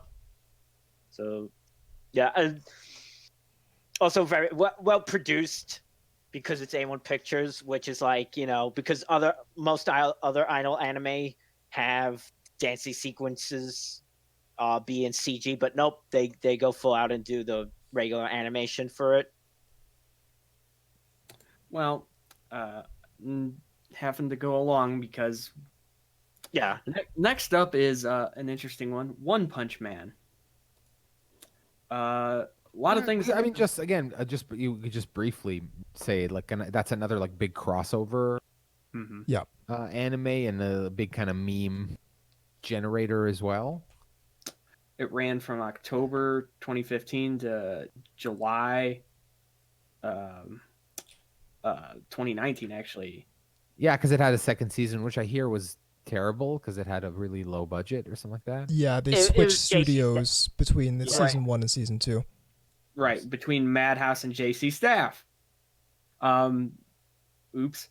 24 episodes and 10 OVAs. Does anybody have this now? I mean, I know it was on Adult Swim, but I think Funimation. Okay, oh no, Viz. I'm sorry. Okay, I remember. But yeah, I could see a drop. Madhouse to JC Staff, because Madhouse is, even if you don't like all their stuff, they're always quality in terms of looks. But JC Staff is more adept at making stuff like Dan Manchi than Yeah, I would say so. Sorry, I had to get that in there. No, that's fine. Again, real popular over here. Again, not really a excuse me. Not really a surprise that it did decently. I mean, because again, there's a lot of crossover appeal. But next up, we're gonna talk about a big one. It's a movie, actually. Your Name. Ah, yes. Obviously, Makoto Shinkai. This pretty much made him in many ways. I mean, he made stuff before it, and if you were paying attention to anime, I mean, you certainly knew he was going to be a big deal at some point. Yeah, so like similar to how Madoka put Shaft on the map for people who didn't already know about Shaft, Your Name put Madoka Shinkai on the map for people who haven't already seen Voice of a Distant Star or 5 centimeters per second. Or Garden of Words. Exactly. But you should see Garden of Words. Just saying. Anyway, yeah, this did really well. It grossed an unbelievable amount of money from what it did. Yeah, the most successful anime movie I think ever in Japan. Yeah, it says a box office 25.3 billion yen. So that's what $250 million. Is that it? I'm not honestly sure. Hold on. How much did you say? How many billions? 25.3. Yeah, I believe that's like $250 million. Yeah, quite a bit there. Yeah, I think it's like 100. Like you take two did zeros pretty off, well elsewhere too. I mean, it apparently scored 359.9 million worldwide dollars. So there you go. And it won a bunch nominated too. Won a bunch of awards in Japan and almost won a bunch of awards in America too. Yeah, so this thing was a big deal. A lot of people interested in it, and rightfully so. And it kind of sparked the, I'd say Renaissance, but this never really happened before now. It brought anime to U.S. theaters at scale. Right, because a lot of more movies popping in and out now. I mean, I even saw a couple of them last year. I went and saw Char's Counterattack. Yep, same here. And they had a special, 30 years of 40 years of Gundam kind of special showing of it. And not only that, but I saw the DB Super movie Broly, just out of boredom, really. And just things. Promare also just had a absolutely pretty wide release. And to dovetail into the next thing we're going to talk about, I actually saw the Konosuba movie as well last year. And which brings us to Konosuba, also known as God's Blessing on This Wonderful World. What? That's the English title of it? That's the sub. That's subtitle. Basically. Yeah. Oh, wow. Okay. Yeah, it's outside of having a weird name, it's also an isekai, and it's actually one of the bigger ones. I need to would check say that I out. I need to too. Like everybody, I know like that girl is like who's I see art of, and that's about it. I mean, yeah, because I mean, there's okay. I'll just concentrate on the TV series for now. It ran from January 2016 to March 2017. 20 episodes and 2 OVAs. Obviously, a movie I just mentioned. Numerous light novels. Tons of media about it, and it's been doing really well. It's really comical. I mean, So that's and you what also I hear. I hear it's like an isekai, but like none of the characters on it are particularly good at what they do. no, yeah, they're incredibly incompetent and almost proud of it. Oh, see, I would absolutely love that because that's kind of almost like a Milky Holmes type of thing. Because you've Yeah. got like just as a quick tangent here, you got Aqua, the goddess who's useless. She's her skills don't really help much. She doesn't know anything. She can't gather resources. I mean, you've got Darkness, the warrior girl who's a masochist and would rather be hit and smacked and enjoy it, you know, and things like that, and thus can't battle at all. And you have Megamine, this cute lowly wizardess who is like almost like a hammy villain. She has Chunibyo. Yeah, she's a big one. Which, yeah, I mean, description here is basically an isekai where everybody's a loser. Yeah, kind of. That's pretty much it. And the main character is not much better. He's constantly just like finding himself in these bad situations and stuff. It's really amusing. Aqua has a nice ass. That's her one use in the comments. Okay, yeah. I've been neglecting the comments. I'm sorry. See, I'm more of a Union type of person. It's fun. It, again, also kind of appeals to the JRPG a little bit. More of an isekai than like say I don't know, some of this other stuff like Danmachi was. Sorry. Lost my train of thought. Anyway, it's pretty fun. Moving along, we have another big one. I'm glad Neon brought this. I'm assuming he's the one who did. Yes. My Hero Academia.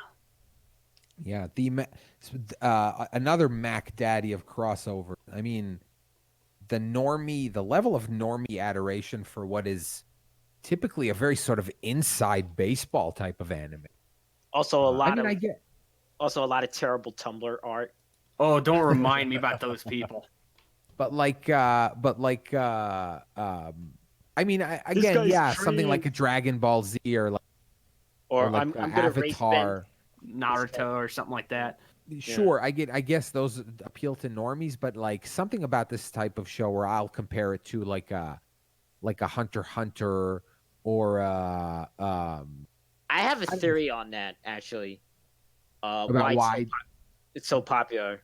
Go for it In the West, I'm curious. because of how there's been kind of a hole left with Western comic books, pretty much just like being absolutely dreadful in quality. But you know, there's still the demand for superhero content. So, here's this thing, and I think that's what happened. Is people who wouldn't normally be into manga or anime type stuff, but get into it because again, Western comic books are like, and especially now where it's like, pretty much comic books are at the death's door now here. You know, if it wasn't the coronavirus, it was going to be just the industry itself. Well, go ahead. The original run started in April of 2016. It's still going. Yep. 88 episodes. Studio Bones, so it's competent, of course, and it's Funimation has it, which surprises absolutely nobody. Again, outside of a terrible fan base, which I mean, you can't blame the show for that. I mean, there's plenty of shows that have those. I mean, a lot of JoJo's fans are complete cocksuckers too. I mean, it's difficult this show because there's different aspects to the awful fandom, because you got like awful shipping fandom, which is in itself bad, but then you also have awful you're not allowed to like this character fandom, or draw it this way, or draw it this way, but also harass the people who made it. Well, sure, but like that, to me, like that was one of the. It's rare that I come across that a very specific type of outrage of like, this character is a piece of shit in his personal life, and therefore you shouldn't like him. And like Endeavor specifically, who is a piece of shit, but he's not evil. That's the thing. He's a hero. He's the number 2, and then later the number 1, and he actually saves people and stuff. He's just a terrible father and a terrible husband. How's that any different from Goku? Well, so I'm saying, like, and yes, he does things because there was the idea of like that he. I can't remember if this is explicitly said or it's just heavily implied that like his kid is just like his desire to create like the ultimate, like where he like he's the product of like an experiment and not really a child of like a loving marriage. But yeah, that creates this like weird, like, oh, you're not allowed to like him because he's a piece of shit. Yeah. So again, yeah, whatever. What, like the Joker isn't a piece of shit. And this guy, and unlike the Joker, like I said, Endeavor actually like helps people. Like I said, he's just a terrible person. He's not a villain. He's just a terrible person. So we're getting a little bit close to the end here. We've got a couple more. 2017 didn't have too much to really work with, so we're just going to go ahead and skip to 2018, which had... And again, like we said, now that we're in the last few years, like before it's really now, hard. Yeah, it's going to be it's really getting difficult. a little difficult to... I'm going to kind of sum both these things up. Well, let me get the Oh, okay. The first one we're talking about is Cells at Work. And this ran from July of 2018 to, it's still technically running. 13 episodes and a special done by, the studio is called David Production, which... Same they people who were the did original JoJo's Bizarre JoJo. Adventure. They made JoJo. And this was, this is of course by Aniplex of America, so if you want platelets, you're going to have to pay. Sorry. Much Somebody like the American healthcare system. Exactly. A transfusion of cells at work will cost you a pretty penny. There's gonna need some Trump bucks to watch this show. Yes, exactly. This is why we need universal health care. So I can get cells at work. Something coronavirus. Is there a subplot with viruses? Cells? Yeah. Why does the coronavirus look like a panda? This isn't funny. No, is there going to be like a Corona-chan on Cells at Work? Oh no! Like I said, why does it look like a panda? Hopefully somebody got that. Yes. Yeah. Okay. And also Eurocamp, which I never watched, and is the subgenre of camping anime. Yeah, I mean they'll come up with anything, won't they? It's a cute girls doing cute things anime with the cute thing being camping. Translation being laid back camp, which does the word laid should not be taken literally here. It's not really that kind of show. But is it just that they set up a tent, they put out a little little mobile gas range, and they make a little ramen? Yeah. And then they like eat it. And they eat food. They cook food. Yeah, they do like a little hot pot on a little gas range or something like that. And the one girl likes being alone, and the other girl's always being around her because she's really hyper, and it's like, but then the girl that likes being alone eventually learns to be with the other characters. All right. And then in the episode 3 twist, they're all eaten by wolves. No, okay. They get attacked by bears like that one guy. Yes. But I was going to say the reason why I'm kind of lumping both together is the sort of like, it's like that's sort of like you watch it, but you also learn stuff. The education, which is another theme we're gonna kind of talk about here in a minute. But I need to get out the rest of the info here. This had 12 episodes, 3 OVAs, ran from January 2018 to the present. It was done by C Station Studio, and it's obviously on Crunchyroll. They're the ones, I guess. They have a license to it. Right? Yeah. Okay. So maybe if they actually fixed their player, they wouldn't have the license to it. I don't know. Anubis will understand why that's funny. Anyway, that does seem to be kind of one of the trends we're seeing. Is somewhat educational, like almost mundane concepts. Like oh yeah, there's the working out anime, right? I was just gonna say the dumbbell one. Yeah. Now that you mention it, I was like, oh yeah, there's an anime. Yeah, I mean, you could even bring this all the way back to Girls in Panzer. Sure. I mean, it's very vocational. Here's how you operate a tiger tank. Yeah, it's like a T-34. Yeah, or if you wanted to be a little bit less military about it, you could be like, oh, it could be like some sort of demolition kind of thing where it's like, this is how you operate a forklift. But yeah, the 2010s was kind of full of this kind of anime where it's cute girls doing cute things, and then you actually learn about the cute things. Bakuan, the one about motorcycles. You had Opate, of course. Oh, that was hilarious. I they were loved talking about Bakuan. specific. Yeah, Bakuan, great. But also like Kofuku Graffiti, where they like. Yep. Oh yeah, I love that. Like we're explaining what they were cooking.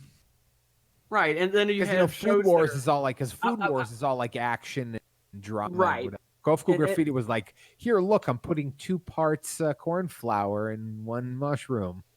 And then, of course, you had other meta stuff like Shimoneta, which is them basically, not only is it an ecchi show, but it's also meta in the way that poking fun at like would-be censors and things like that. And getting it disturbingly right, but that's besides the point. Then besides the meta kind of stuff and the idols, the isekai, you have like Shield Hero was really big and controversial for several reasons. Yeah, because the main character was portrayal of slavery and or the main character, is a piece of crap, and know, and a sort of a related trope to she's actually a vampire, not a trope. She instantly aged from age 12 to a young woman, and so it's not creepy. I'll say but she's like a demi-human, or I'll say something. But again, that's an East. But the thing is, the reason that's annoying is that they're deliberately playing into like video game mechanics, like where a character literally evolves.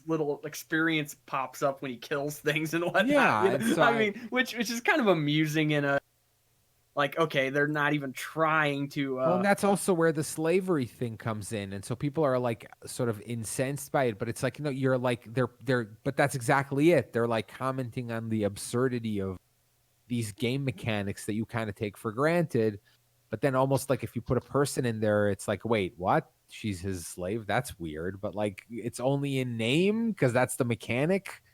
Anyway, people are just mad for no reason. I'll say something else that rose up this decade. A lot of traps.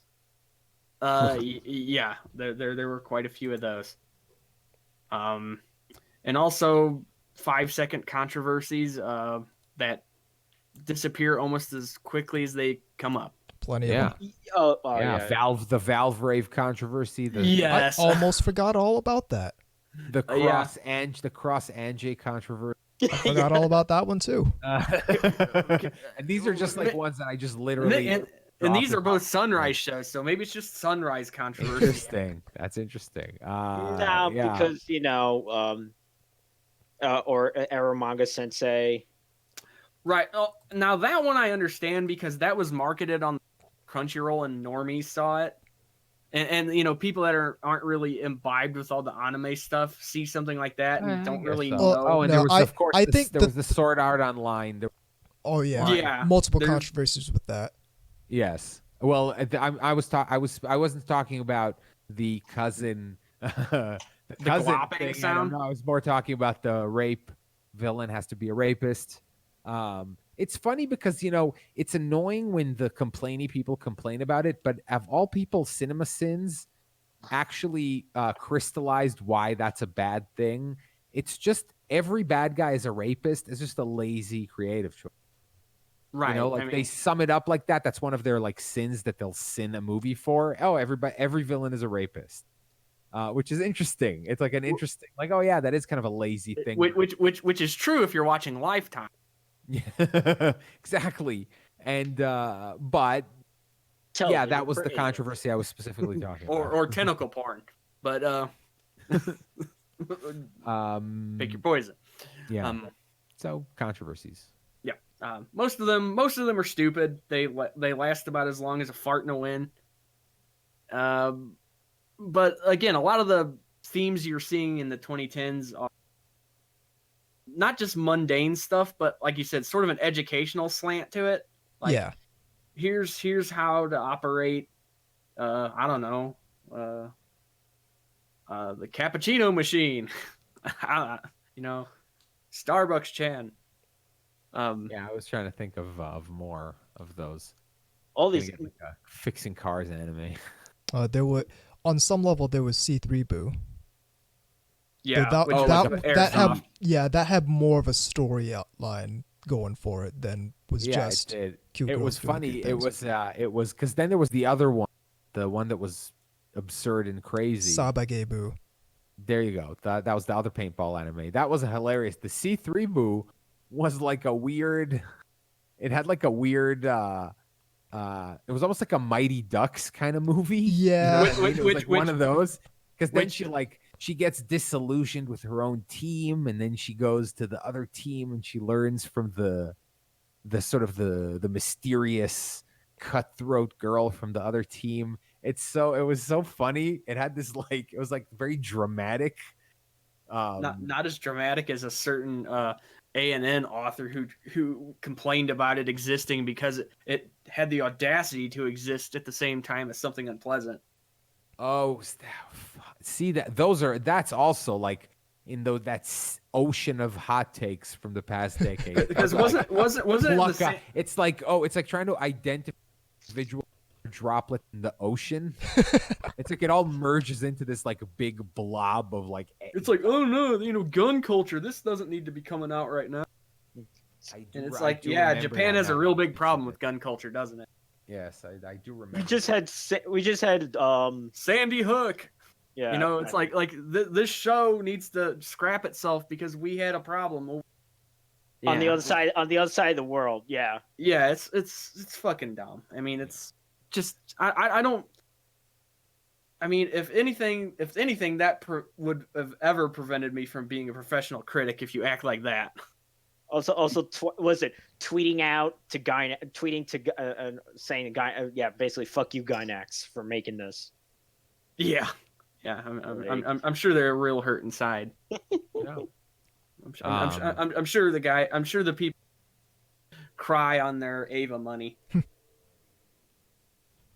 You can't have cute girls in crayon drawings, and it's like.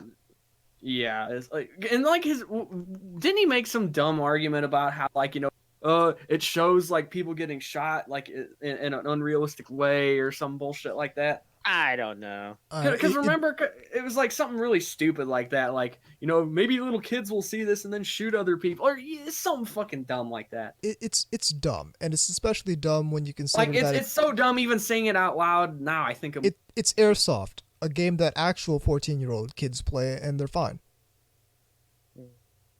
I'm upset that we didn't get. I don't think we did get it when you actually shot yourself with online. On here. Yeah, that he made some stupid comment about, maybe the show would redeem itself if her little sister found her ultra-realistic toy gun and shot herself in the head with it, not knowing that that's going to hurt for a maximum of 30 seconds and you're going to be fine. Yeah. And then you actually proceeded to do it. And I actually tested that, and we didn't get the recording. Yeah, it didn't record it. It was like, ah. Or I hurt myself for no reason. And you're like, I'm not doing it again. Yeah. I mean, well, I mean, so I guess we can wrap it up by saying, sort of the Kyoani fire, in many ways, sort of. I don't know how it's going to change the landscape, other than literally. Well, between that and coronavirus, like everything is in a weird state of flux. Everything's getting delayed, and concerts and all kinds of stuff are basically on the back burner.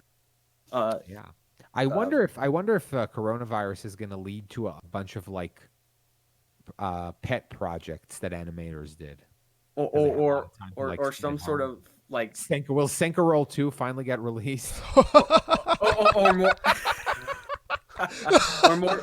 or like disaster movies, because every disaster movie made fucking pandemic shit. Yeah, well, and I was laughing about how George R. R. Martin is definitely not finishing his book, right? Fucking, I'm sure. Oh no. Yeah, The Stand 2. This time it's personal. No,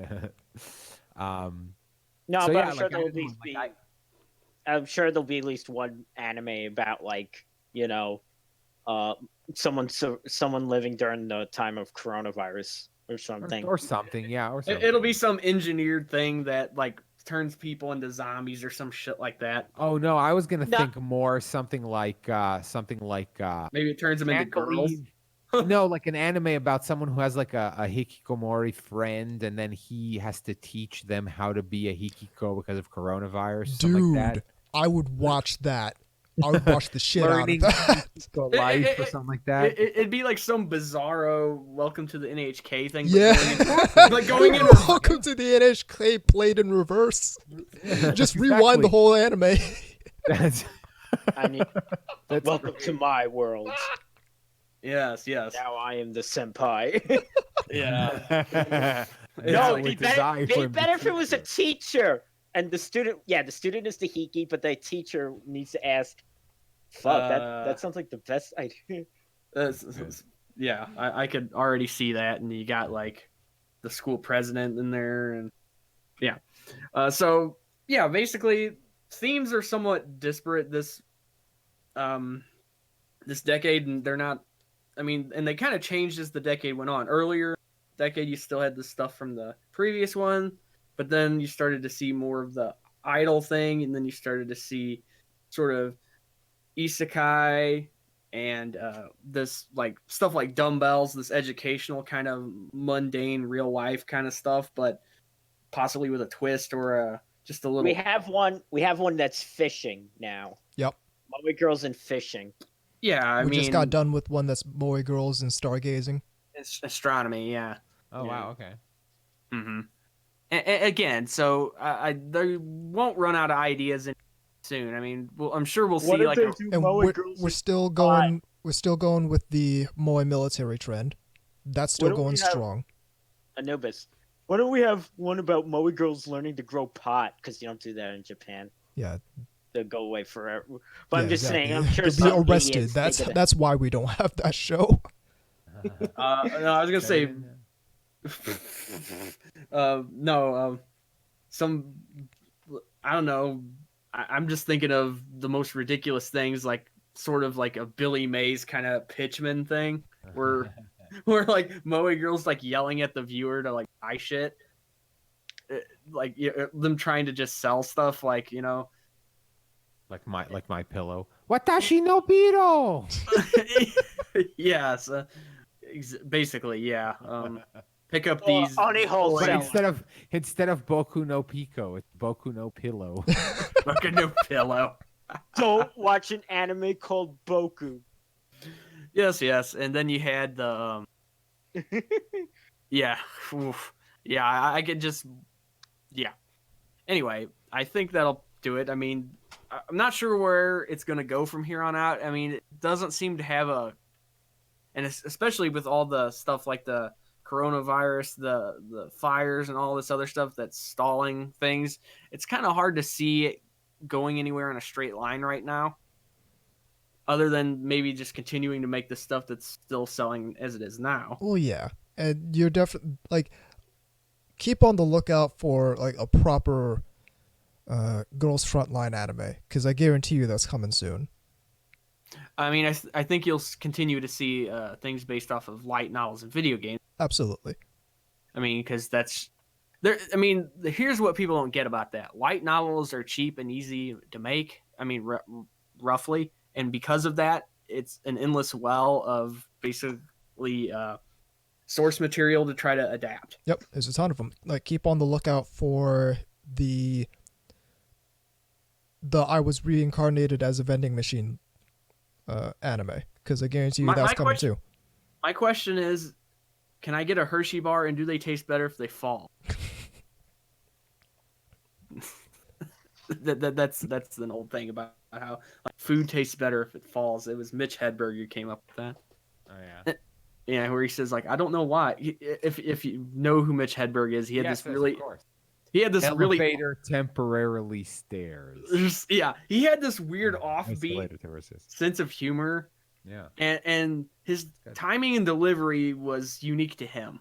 Yeah, it was very, very strange but hilarious. Like he'd tell a joke and just start laughing in the middle of it and be like, I'm glad you thought that was funny because I didn't finish it yet.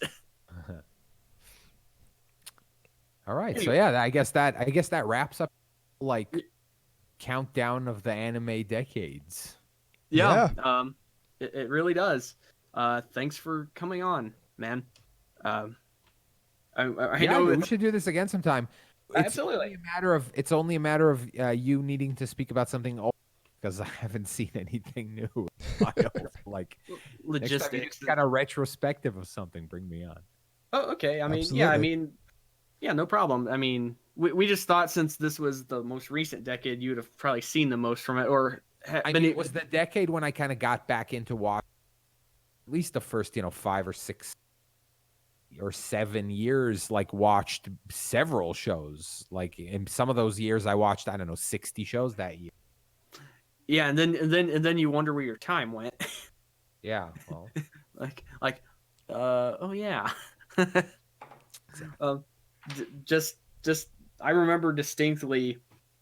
I have friends who do the thing where they watch like almost habitually, like 8 shows a season. I don't know how the fuck they do it. I used to watch a lot of shows this season. I'm doing very I mean, I can't even get on them for it. It's like it's impressive that they can. Oh yeah. And like in the way they explain it, they squeeze it in, like, oh, I'm waiting for the bus, I'll watch an episode of this. Or, just shit like that. And for me, it just used to be the only thing that I watched. Like, I watched no other TV or movies, or would just sit down every evening and watch the shows of that day. Right. I got it. I understand it. I mean, I used to watch more than I do. Then, real life has a way of, of getting in the way. After, after the first couple of 100 shows, it starts to get where you're not as willing to like invest in a show that might like turn out to be boring after like 6 okay, or like a premise or an art style or something has to pull you in more. Yeah, exactly, because you've seen it all before. Right, exactly. I've seen a million. This is a mech, and some girl is now a mech. Some mech was buried under the ground. Now she's piloting the mech, and like I've seen that a gazillion times. Right, I need something interesting to happen, and sometimes take that, darling, in the Franks. Well, I was also thinking like Kuro Mukuro, and also there was the other one that was like super grimdark. Fuck, it was called like I can't remember now. Whatever. That's the point. Yeah. Argevolen was another one that was like went no. There's like a million of them. That's the point. That was the point that I was making. So yeah, it's like you can't I can't be bothered to to like invest in 8 shows anymore. I need someone to tell me like this show that just ended was great. Go watch it. So anyway, thanks for coming on. I mean, we'll certainly try to keep you in mind when we think you'll be able to jump in with. Awesome. Yeah. Pleasure having you. It usually is when we have people. So I think that's going to lead us into our break then. Absolutely. Saying farewell to Neon. You know Neon. Do we have to tell people his at and everything? I mean, anybody who's listening to this probably knows who he is. Of course, at Neon Taster on Twitter. As seen on Fox and Friends. I remember that. I still can't believe that actually happened. Anyway. All right. Cool, guys. We're up against the break. Keep it right here on NTR Radio.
Welcome back to NTR Radio.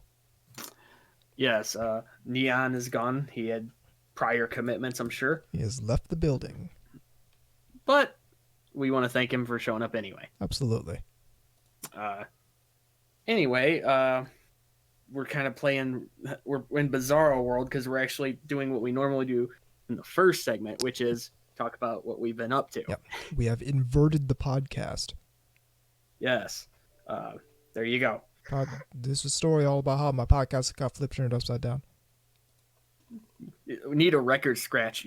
That's me. You're probably wondering why the podcast is no. Moving along.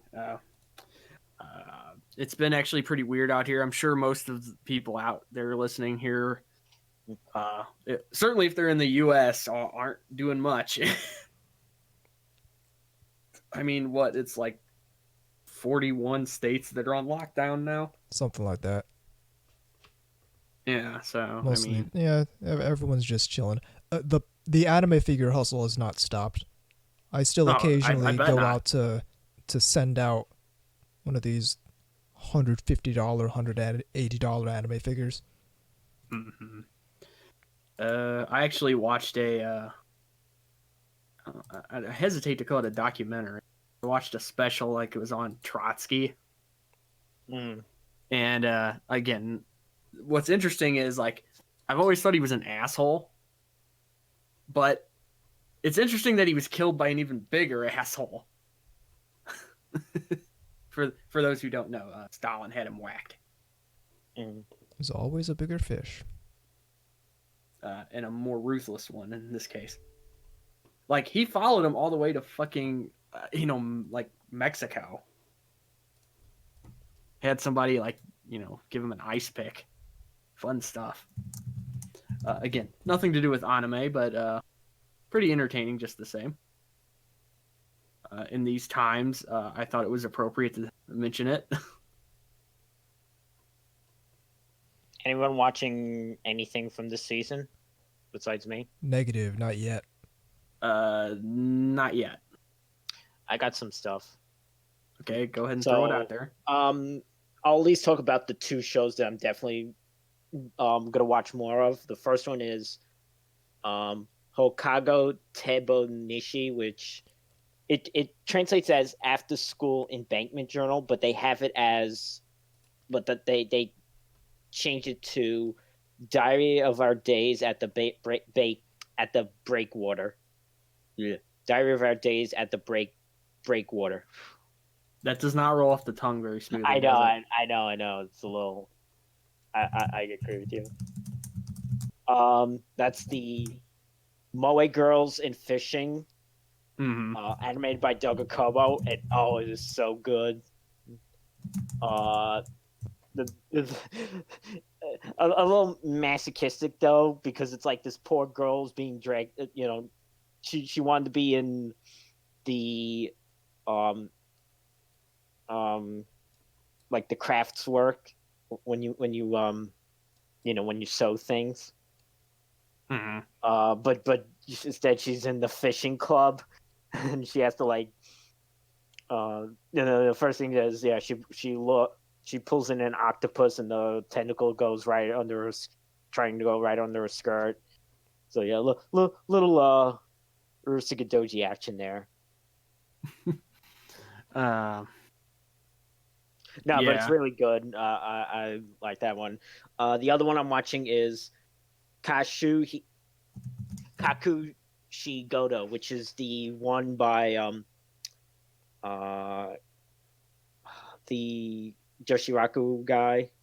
Don't ask me for names right now, because I'm definitely not going to be able to get them. No, but the Sayonara Zetsubo Sensei guy. Koji Komeda. Koji Komeda, that's it. Yeah. And that one I like a lot too. That's the one about, so this guy, he's trying to keep the fact that he's a manga artist and a slightly perverted one under wraps. Yeah, from his daughter, and his daughter's like just really innocent, like doesn't know anything. She thinks he works at a business. The Dojin material is, and the the manga he draws his character like wears women's tights on his head. Interesting. But especially the second episode where they're at like an anime when they do the summer festival, and he sees merchandise of his character there, and he's like, "I'm gonna buy all this so that way my daughter doesn't see it," type of thing. Even though it turned out it was no. First it was like, "I didn't approve of this. These are bootleg ones," and so he buys them all, and it has so that way my daughter won't ever see him again. And it has the opposite effect that it's like, oh, next year we're going to order 3 times as many. What else? There's some other stuff. Nothing really noteworthy per se. I did check out Garu and Dinosaur? That show was very strange. Yeah, from what I've seen of it, it looks like just a straight up weird show. Yeah, it's from the same director as Pop Team Epic. So it's that kind of feeling to it. Not much else, I mean, I guess we should point out some other things that finally actually got an anime now. The mascot for the blood bank or whatever. Oh yeah, Uzaki-chan. Really, yeah, it has really gigantic chest, like comically so almost. Yep. People were anticipating that for a while. Mm-hmm. Oh, Uzuki, yeah, Uzuki-chan, yeah. That's I know that's getting one in the summer. Yeah. Yeah. I also know, I don't know when it's coming out, but there's an anime that's supposed to be basically like Shield Hero on roids. Redo of a Healer is the name of that show. Thank you. Yeah, that's it. When does that come out? I know it's going to cause a shitstorm. I don't remember when it's coming out.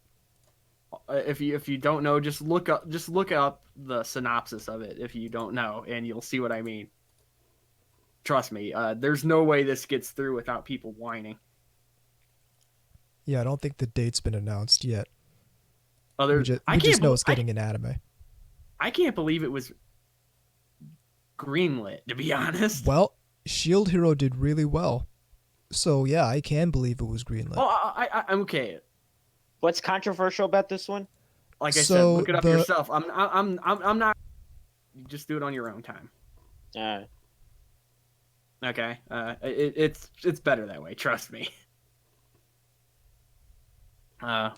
Plus, it'll be more fun for the listeners when they go do it. if we're not feeding it to them. Anyway, been watching old sitcom reruns, to be honest. Mostly because nothing much else on. Most newer TV is terrible. It so is. I can't watch most modern. I mean, ignoring that half of it's reality, probably more than that. Just like it's always so overly political and crap like that. Yeah, well, yeah, even like comedy shows are not very. Yeah, exactly, and they're whiny about things you're allowed to say and shit. It's just not fun to watch. I watched the entirety of the first TV series of Genshiken with the girlfriend over the past couple weeks. Oh, neat. Yeah, it's been quite a long while since I last went through that entire show. Yeah, it's been a while since I've seen it too. It's really just a love letter to the entire culture. Yeah, I mean, yeah, which is probably why certain opinion leader types don't actually like it. Well, this is my problem when it comes to people and anime about otaku culture is it's why aren't they showing them destitute? Well, it's like suicidal. this constant demand for, oh, we want realistic depictions of the culture, which that is, you dipshit. They really mean we want these people to look like invalids, and we want them to look like they don't function, when really it's a lot more like Genshiken.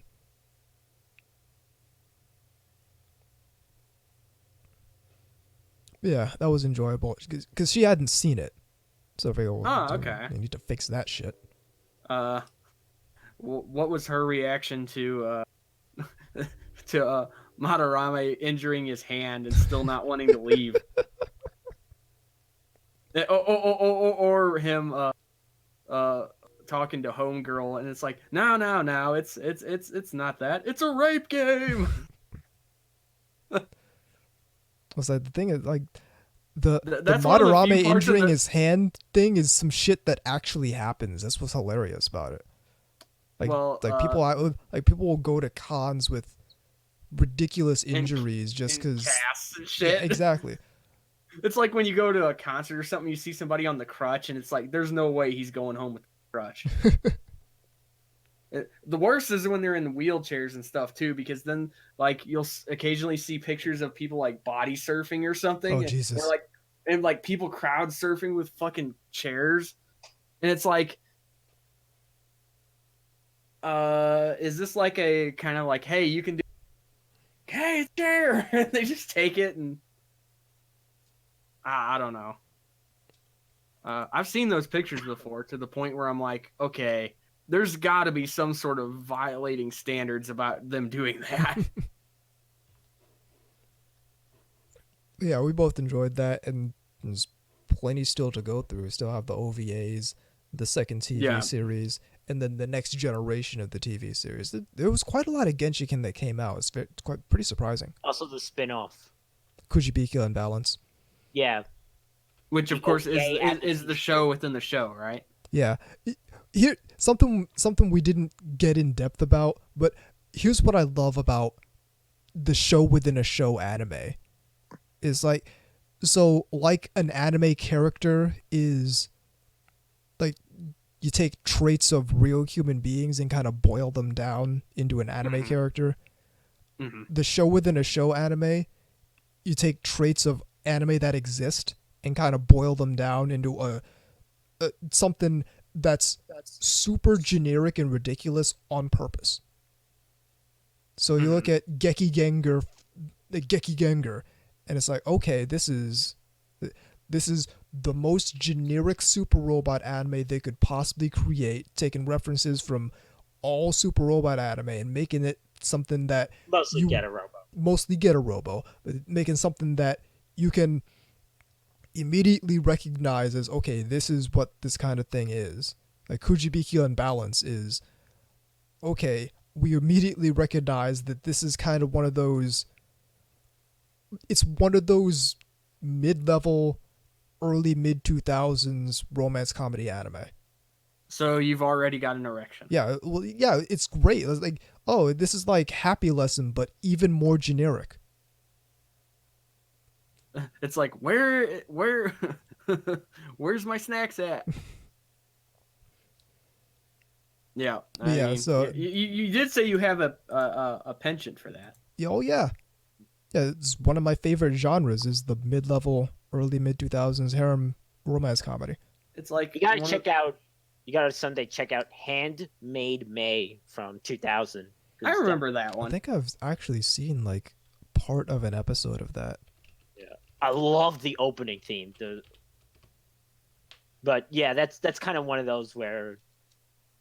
Well, I mean, for Anubis, for me, my equivalent of your liking of mid-level 2000s is me liking basically 80s OVA mecha robot things that usually are high budget.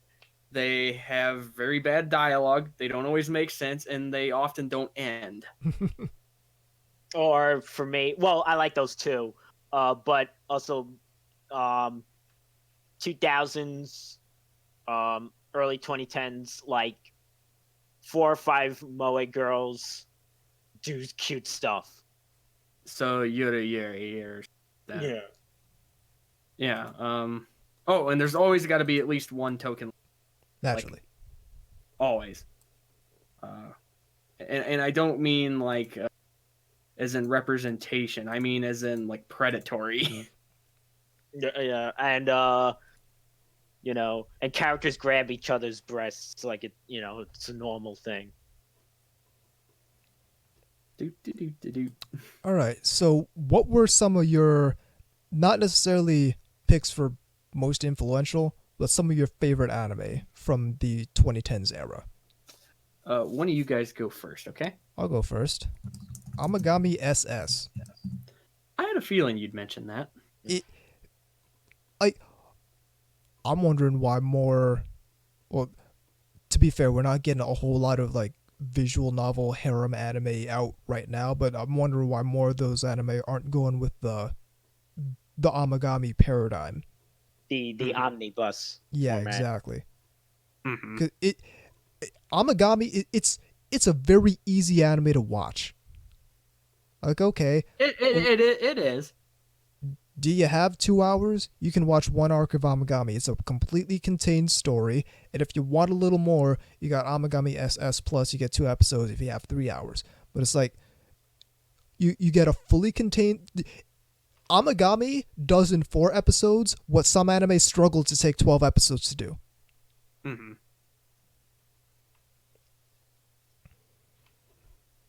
I get any more or That's it for that's one of mine. I have several. You can go ahead. Suganosora. That's it. That's on the list. well, I've already mentioned Idolmaster Cinderella Girls, but another one I'll mention that's not on here, Girlfriend Beta. That's one that I loved that didn't really like nobody really cared about it here. Mm-hmm. I guess most people saw it as generic, but again, I love the whole like this episode will focus on this group of girls, and this episode will focus on this other group. Sometimes they meet together, but and it's just I have these like penchant for. That's another thing that kind of happened in the 2010s was stuff like this and Cinderella Girls, which is huge armies worth of girls. See, we needed the Trump drop in there. Yeah.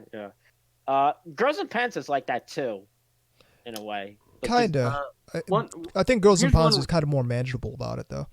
Here's one we all liked. Ladies versus Butlers. Yeah. Which which you could almost believe was cursed, but how long it actually took to get here. Yeah. To the point where we were waiting for it when the podcast started. And then it wasn't till years later that it finally showed up.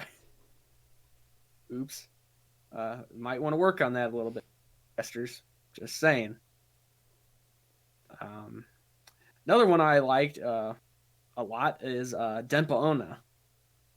Oh, right. Yes. I hate that they called it this. Ground Control to Psychoelectric Girl. Was not a fan of that translation. Yeah, I wasn't keen on that.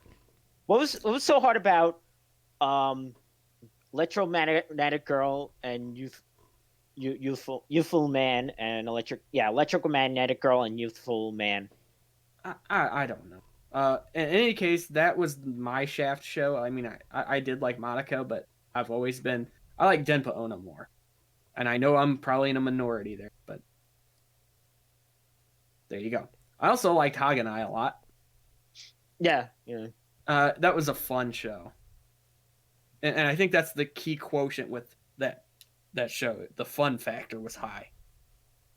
Another one for me that I wish it got another season.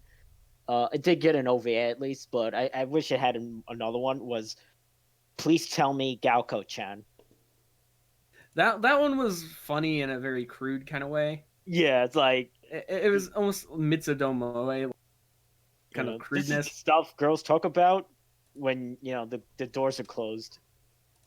Yeah, and then you had let's see, another one here I was gonna throw out there. There was various I liked Horizon in the Middle of Nowhere. That show was excellent. Nobody talks about it, and it's like, how did the show not make more of a splash than it did? It's kind of a wild show, and it's kind of difficult to follow. Yeah, okay, that actually explains a lot. Now that you point it out like that, it could be a little crowded, I guess. Like, I had to watch the first few episodes like 3 times to finally understand. Okay, this is what's happening. Mm-hmm. But like beyond that, like I mentioned, best action anime of the 2010s when we're talking about Girls and Panzer, I think Horizon on the Middle of Nowhere might be up there just because of how interesting their combat system is. Mm-hmm. It's worth a try, definitely. This one was one I liked a lot. None Beyond. Yeah. Oh yeah. Just I liked the kind of pastoral kind of vibe it had, and it had a lot of scenery, porn, and interesting character interactions. It reminded me when I was a kid, like when you'd go out and play in the caves or something like that. Yeah. And again, it's just sort of you'd go like you'd see like a wheat field or something, and you're hey, I'm gonna go. You're not always necessarily concerned with wanting the most latest tech, and they're happy in that way. Yeah. I mean, I enjoyed it a lot. Another one that was forgotten somewhat, but shouldn't have been because it was fun, was Vivid Red Operation, or Vivid Butts. I need to rewatch that. Never was better than Strike Witch. No. No. And I don't think it was really trying to be, but it couldn't get away from the comparison. The main girl really was charming, though. Yeah. Yeah, and the first scene is just hilarious. Sunrise on her ass. An ecchi anime I really liked. You guys couldn't get into it. Shame on you. I don't know. But I actually enjoyed this a lot. Was Valkyrie Drive. Yeah, I couldn't get into that one. Oh, I like the game, but I couldn't get into the anime. Oh, the anime I really loved. Like here's one everybody neglected, and you're all gonna be smacking. Amagi Brilliant Park. Oh, so I didn't neglect that one. That one's on my list. Oh, okay. That was one of my favorite KyoAni releases of this decade. Seriously. I liked a lot of things about it. All the characters, the visuals, of course, were great. Yeah, I watched that. I recently rewatched that not too long ago. Yeah, I started rewatching that because I got the Blu-ray. Yep. Nice. Bento is one that I need. Like, speaking of best action anime, Bento. And I'm not just saying this because it has a lot of Sega references in it, a lot of Virtua Fighter references in it. But, like, in terms of purely ridiculous action anime, like, okay, we're going to make an anime where high school kids beat each other up trying to get half-price lunches. And it worked. It really works.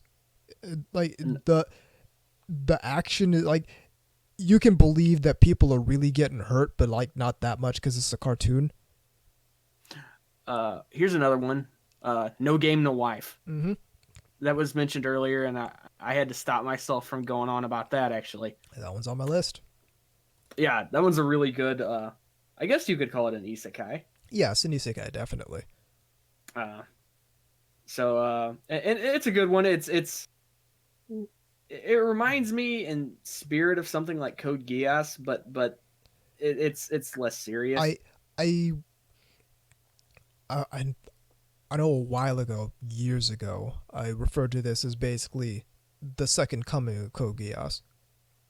Right, because the main character is a very little character. Yeah, and it's got that, okay, how are they going to figure themselves out? How are they going to plan and plot and tactics their way out of this one? Right, and it also has the little sister, which of course Lelouch did as well. Naturally. Again, already mentioned some other things. earlier, like various spin-offs and whatnot. One of the it started 2010, and it had multiple seasons throughout, was Working. Or Ragnarius, it was released here. Yeah, which not nearly as good of a name. Well, it's the name of the restaurant in the show. Yeah, I know. I understand that. But yeah, it would be like if the show Friends was called Central Perk, though. That's the name of the place they hang out. Yeah, just again, really funny. Love the setting, love the characters. And its spiritual successor show, Blend S, which was one of the funniest shows from that year too. Also one of the best traps. You heard it here. Best trap. Dun, dun, dun. There was a lot of weird attempts for fan servicey kind of shows in the last 10 years, because you had the whole like Mysterious Girlfriend X. Yeah, that's one I gave an earnest try to and just couldn't get into it. I couldn't get into it. Yeah, I wasn't. What fetish can we do now? Hawking a loogie, awesome. No. I'm sure they'll come up with one for like feet or armpits. Of course. There was another attempt to make Berserk into a television series that fell on its face. Sorry, I was not a fan of that.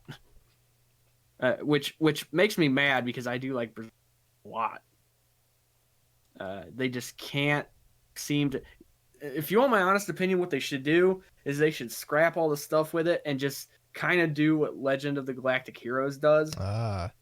And do like just OVAs and just take your time and do them as needed. Yeah.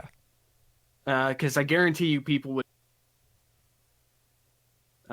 You got an absolute guaranteed core fan base that would get every one of them. I'm sure of it. Anyway, we mentioned Opate in the main segment. Right. And again, we're not going to go over sequels like Love Live Sunshine or more stuff like that, because again, we kind of argued that. Yeah. One of the things I liked a lot was Keijo. That was amusing. Yeah. Same with Comfort, actually. I'm surprised that one. I still see it occasionally, but that one, you'd think that one would have. If it came out now, I think it would get more attention. I think one more I want to mention, because we could be here forever. Himoto Umaru-chan. Yeah, that was a good comedy. Yeah, a good comedy. Also, a lot of people hated her. Hated her as a character. It was a show that they loved to hate. Yeah. Her personality. Yeah, that's true. Which is I don't know. Another one that was very meme worthy was Gabriel Dropout.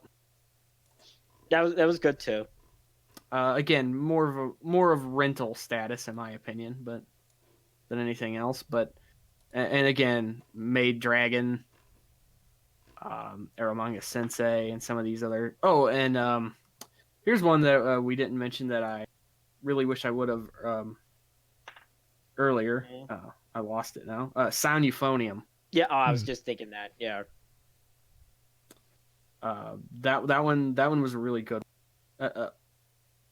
Again, didn't quite fit the scope or narrative kind of logic we were coming up with, but otherwise I might have picked it. I got two more.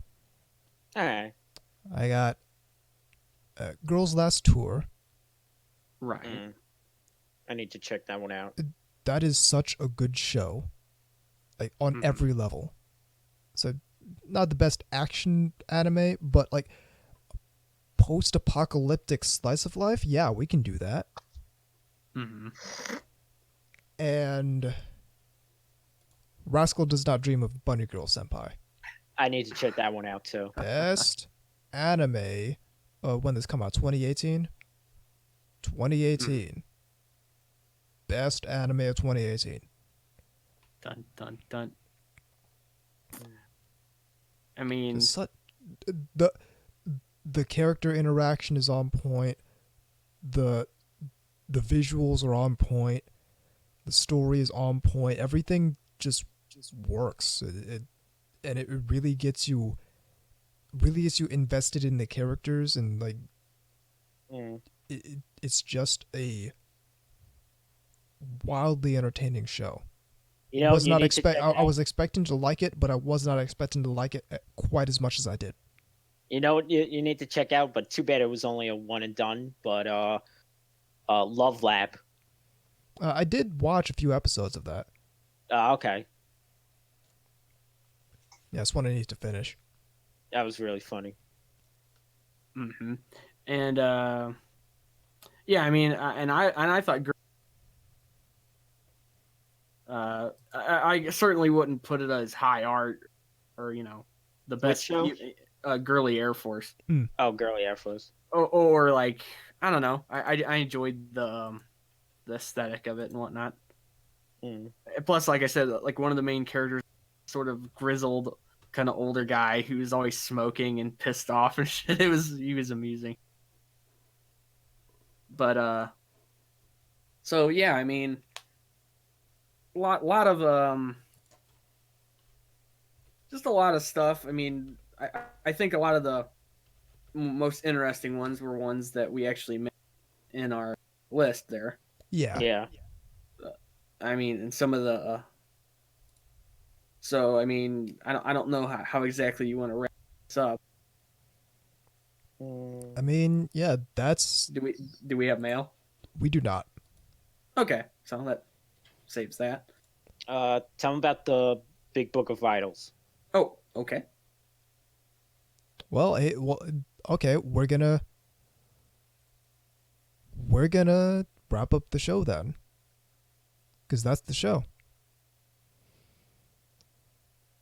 The email address is ntrradio@gmail.com. The website is ntrradio.net. Check out VZ stuff at vzmk2 moemekagatai at wordpress.com. In addition to the bigbookofidol.com, which is the Idol Master fan book.